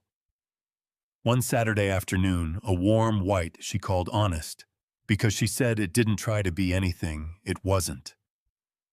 The rose bushes along the front fence had grown out past where they should have been, reaching through the slats toward the sidewalk. But that was a matter of an hour with the pruning shears, and not a problem yet. I got out of the truck and stood in the driveway. Pete Garza appeared at his fence within about 45 seconds, which told me he had been watching for my truck. He didn't say anything. He just raised one hand, and I raised mine back, and that was sufficient. He stayed at his fence while I walked up the front path, which was something I appreciated. He was there if I needed him, and somewhere else if I didn't. The new key turned smoothly. Davis had done good work. I pushed the front door open and stood in the doorway for a moment before stepping inside. The house smelled different. Not bad. Not wrong exactly. Just different. It smelled like other people's cleaning products, and a candle that had been burned a lot in one particular place, and something underneath that I couldn't identify for a moment, and then did. New carpet. They had replaced the carpet in the living room. The original carpet, the one Margaret and I had chosen in 2004, a neutral low pile that she had picked, and because she said it would still look reasonable in 20 years, and she had been correct, was gone. In its place was something darker, a charcoal gray, newer and thicker and completely unfamiliar to me. I stood in the living room and looked at the floor. I was not angry. I want to be precise about that.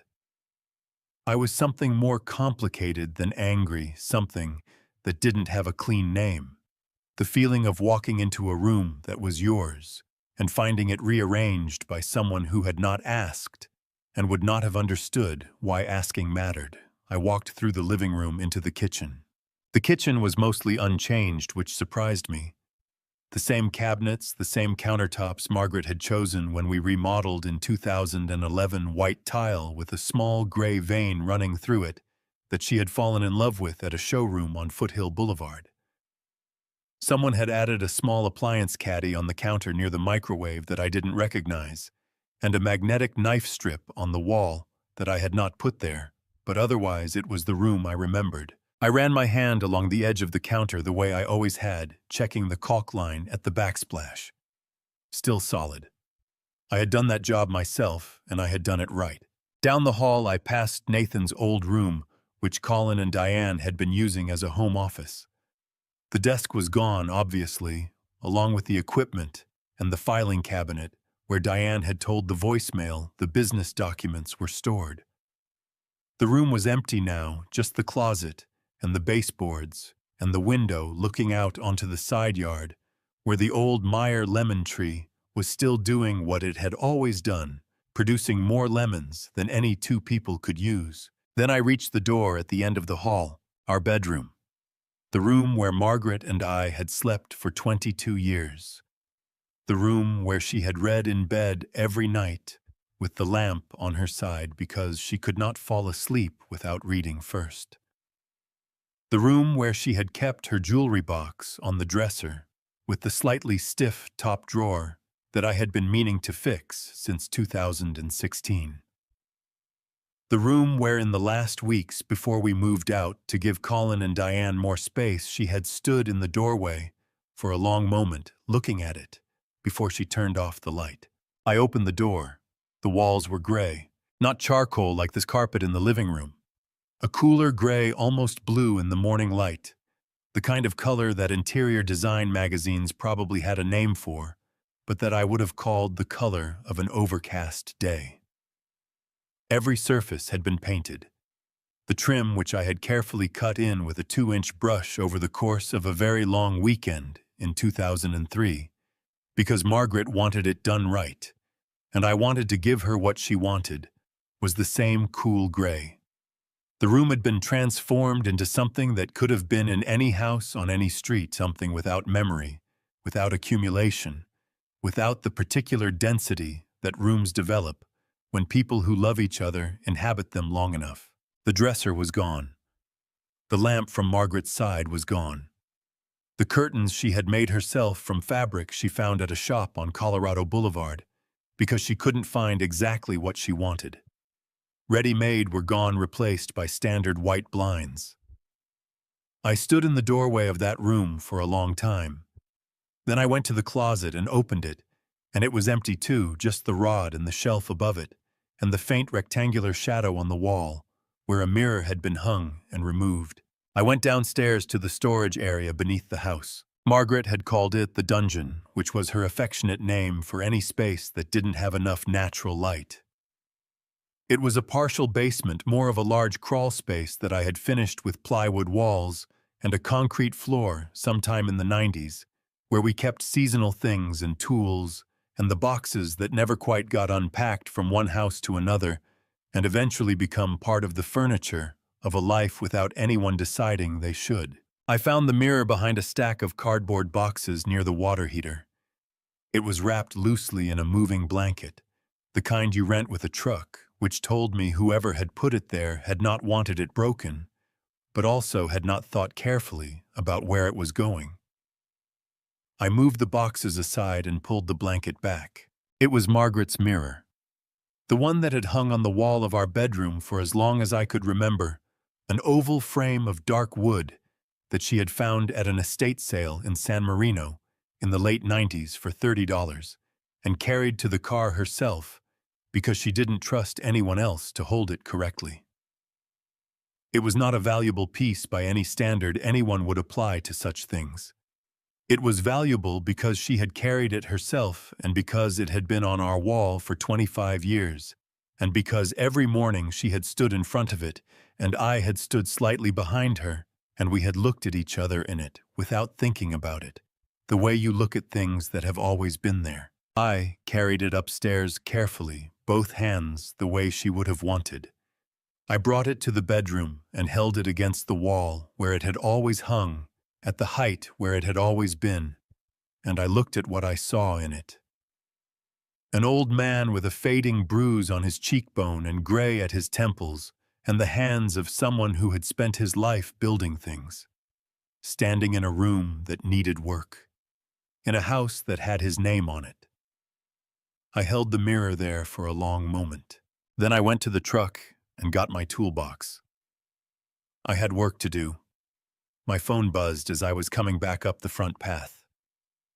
Nathan. "Dad, "Are you at the house?" "I am," I said. "How is it?" I looked up at the front of the house in the October morning light. The honest white paint, the porch railing I had replaced, the roses along the front fence pushing through toward the sidewalk. "It needs some attention," I said, "but the bones are good." A pause. Then Nathan said, "Jordan keeps asking about you. He wants to know if he can come see the backyard. He says he remembers the tomatoes you used to grow back there." I had not grown tomatoes in that backyard for 3 years. "Tell him the backyard is going to need about 3 more weeks," I said. "But after that, I'd like him to come over. Tell him I have something to show him." "What are you going to show him?" I looked at the roses. "How to prune," I said. "I bought the groceries myself, not because anyone asked me to, because I wanted to." There is a difference, and I had learned in the past month to pay attention to that difference in everything I did, the things I chose, and the things I did out of habit, and the things I did because I was afraid of what would happen if I didn't. This was something I chose. I drove to the market on Fair Oaks Avenue early on a Saturday morning in the 3rd week of October, and I bought chicken and corn and the good rolls from the bakery section, and 2 kinds of lemonade and a bag of ice, and I carried it all to the truck myself and drove to Marengo Avenue and started the grill before anyone arrived. The roses along the back fence were blooming again. I had spent 2 evenings the week before cutting them back the way they needed, clearing the dead canes and opening up the center for light and air. Pete Garza had leaned over the fence and supervised without being asked which was his version of helping, and I had accepted it in the spirit it was offered. The roses had responded the way roses respond to honest attention. New growth at the tips. Color coming back. Margaret would have been pleased. The first to arrive was Father Dennis, which did not surprise me. He was punctual the way clergy often are, as though time were a form of respect. He came through the side gate carrying a small ceramic dish covered in foil, and said it was something he had made that morning, and when I lifted the foil it turned out to be a bread pudding, which had been Margaret's favorite, and which he made every year for the church's fall social. I did not say anything about that. I just put it on the table and thanked him, and he nodded, like that was all that needed to happen. Pete came next over the fence rather than through the gate because that was how Pete had always arrived, and I saw no reason to change it now. He had brought tomatoes again, a full bag this time, and he set them on the table without ceremony, and picked up a pair of tongs and took over the grill without asking, which was also how Pete operated, and which I also accepted without argument. Melissa Tanner arrived a few minutes after that. I had known Melissa for over 20 years since she came to work in the accounting office of my contracting company in the early 2000s, and proved within about 3 weeks that she knew more about running a small business than I did. She was 55 now, still sharp in exactly the same way she had always been sharp, the kind of woman who noticed everything and commented on about a third of it and kept the rest filed away for when it became relevant. She brought a bottle of sparkling water and 2 lemons and told me I looked better than she had expected, which from Melissa was a considerable compliment. Aunt Sarah came with a covered dish of potato salad and hugged me longer than I expected and did not say anything for a moment, after just held on, and that was the right thing to do, and she knew it. Then Nathan arrived. He came through the gate with Jordan on his shoulders, which was how he always carried him when Jordan wanted to be taller than everything else in the yard. Jordan was 6 years old and wearing a shirt with a stegosaurus on it, and when Nathan ducked through the gate and Jordan had to hold on to the top of the frame to keep from hitting his head, the boy laughed so hard he nearly fell off. I crossed the yard to meet them. Nathan lowered Jordan to the ground, and Jordan looked up at me with the absolute directness that 6-year-olds bring to every interaction. No warm-up, no preamble, just the thing itself. "Grandpa," he said, "Uncle Nathan said you're going to teach me how to cut the plants." The roses, I said. Yes, we'll do that after lunch. He considered this. Do roses have thorns? They do. Will I get poked? Probably once or twice, I said. That's how you learn where they are. He thought about this with the seriousness of someone encountering a new rule about the world. Then he nodded like he had decided it was acceptable and went directly to the table to investigate what was on it. Nathan watched him go and then looked at me. He had the same look he had been giving me for the past month, the one that was half checking and half something he hadn't found the right word for yet. I put my hand briefly on his shoulder, and he nodded, and that was enough. The afternoon went the way good afternoons go. Easy and unplanned, moving from one thing to the next, without anyone directing it. Pete held court at the grill. Father Dennis and Aunt Sarah found each other immediately and settled into a conversation in the corner of the yard that appeared to be going well. Melissa sat with Nathan and asked him questions about his students, with the genuine interest of a woman who had always found other people's work more interesting than most people did. Jordan ate half a chicken leg and declared the rolls excellent, and then went to examine the roses along the back fence with the focused attention of someone who has been told there are thorns and wants to know exactly where they are before committing to anything. I watched him crouch down by the base of the rose canes, his small hands hovering just above the stems without touching, and something happened in my chest that I did not try to name. After lunch, I took him to the roses properly. I showed him how to look for the dead wood, how to follow a cane from the tip back until you found the swelling of a bud eye pointing outward, how to make the cut at an angle so water ran off rather than pooling and causing rot. He listened with the total attention children bring to practical things, the same way he had once listened to me stack wooden blocks in the living room of this house when he was less than a year old. He got poked twice. Both times he looked at his finger with curiosity rather than distress, the way a small scientist notes a result. Late in the afternoon, when Pete was wrapping the leftover rolls in foil, and Father Dennis was helping Aunt Sarah stack the folding chairs, and Melissa and Nathan were finishing the last of the lemonade, Jordan came and stood beside me at the edge of the porch. He looked up. "Grandpa." "Yes. Why did Mommy say you were mean?" His voice was straightforward, no weight in it, just the question. "Because you're the nicest person I know." The yard went quiet in the way yards do when something true has been said, without anyone planning it. Nathan turned his head toward the fence. Aunt Sarah set down the chair she was holding. Pete stood at the table with the foil in his hands and looked at the roses. I crouched down so I was at Jordan's level. "Sometimes," I said carefully, "people say things when they're upset that don't match what's true. It doesn't mean they're bad people. It just means they were having a hard time." Jordan processed this. "Are you having a hard time?" "Not right now," I said.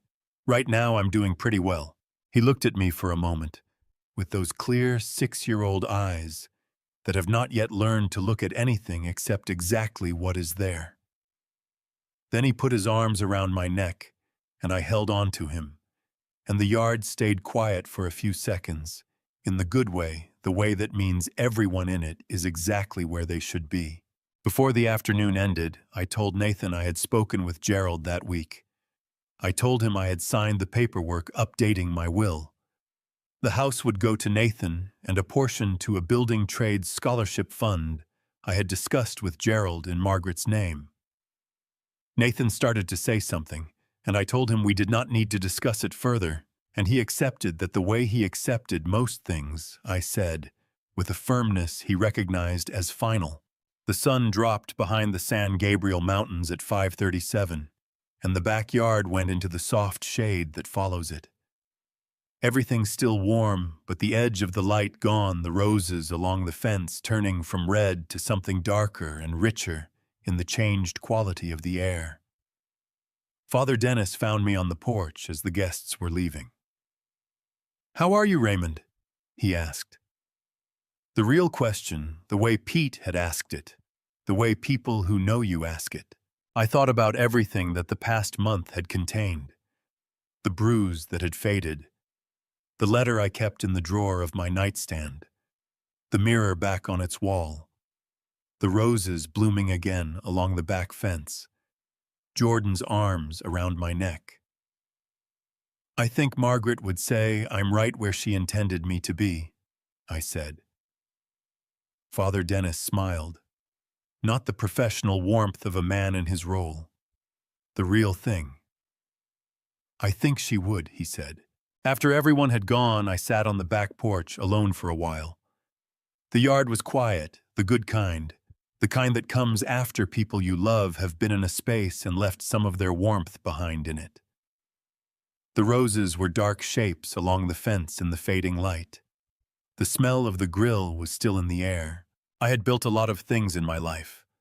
Houses and fences and porches that were still standing.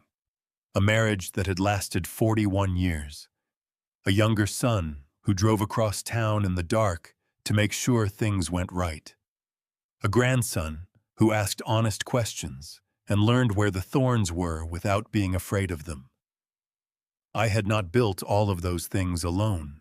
Margaret had built half of everything I called mine, sometimes more than half, and she had done it in ways I was still discovering.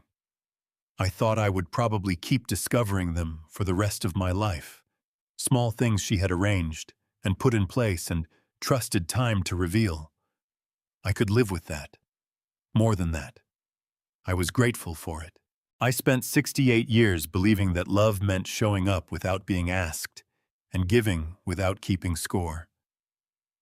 I was not wrong about that. But I was wrong about one thing. Giving without limits is not generosity. It is an invitation for people to stop seeing you entirely. If you are watching this and you recognize yourself in my story, not as me, but as the person who stayed silent one too many times, do not wait until someone builds a floor beneath you before you stand up. Build it yourself. You deserve that much. I believe God does not place us in difficult families by accident. He places us there to find out what we are made of. I found out later than I should have. But I found out. This is a grandpa story about one family, one house, and one decision made too late by the wrong people. But grandpa stories like this one happen in every town, in every family, every single day. And every family story deserves to be told honestly. If this family story reached something in you, leave a comment below. Tell me what you thought. Share this with someone who needs to hear it. And if you want more grandpa stories that stay with you long after they end, subscribe to this channel. We will be here. Thank you for staying until the end. A note. Before we continue, some stories on this channel contain fictional elements created purely for reflection and understanding. If that is not the content you are looking for, we respect that completely. Please feel free to find what serves you best elsewhere.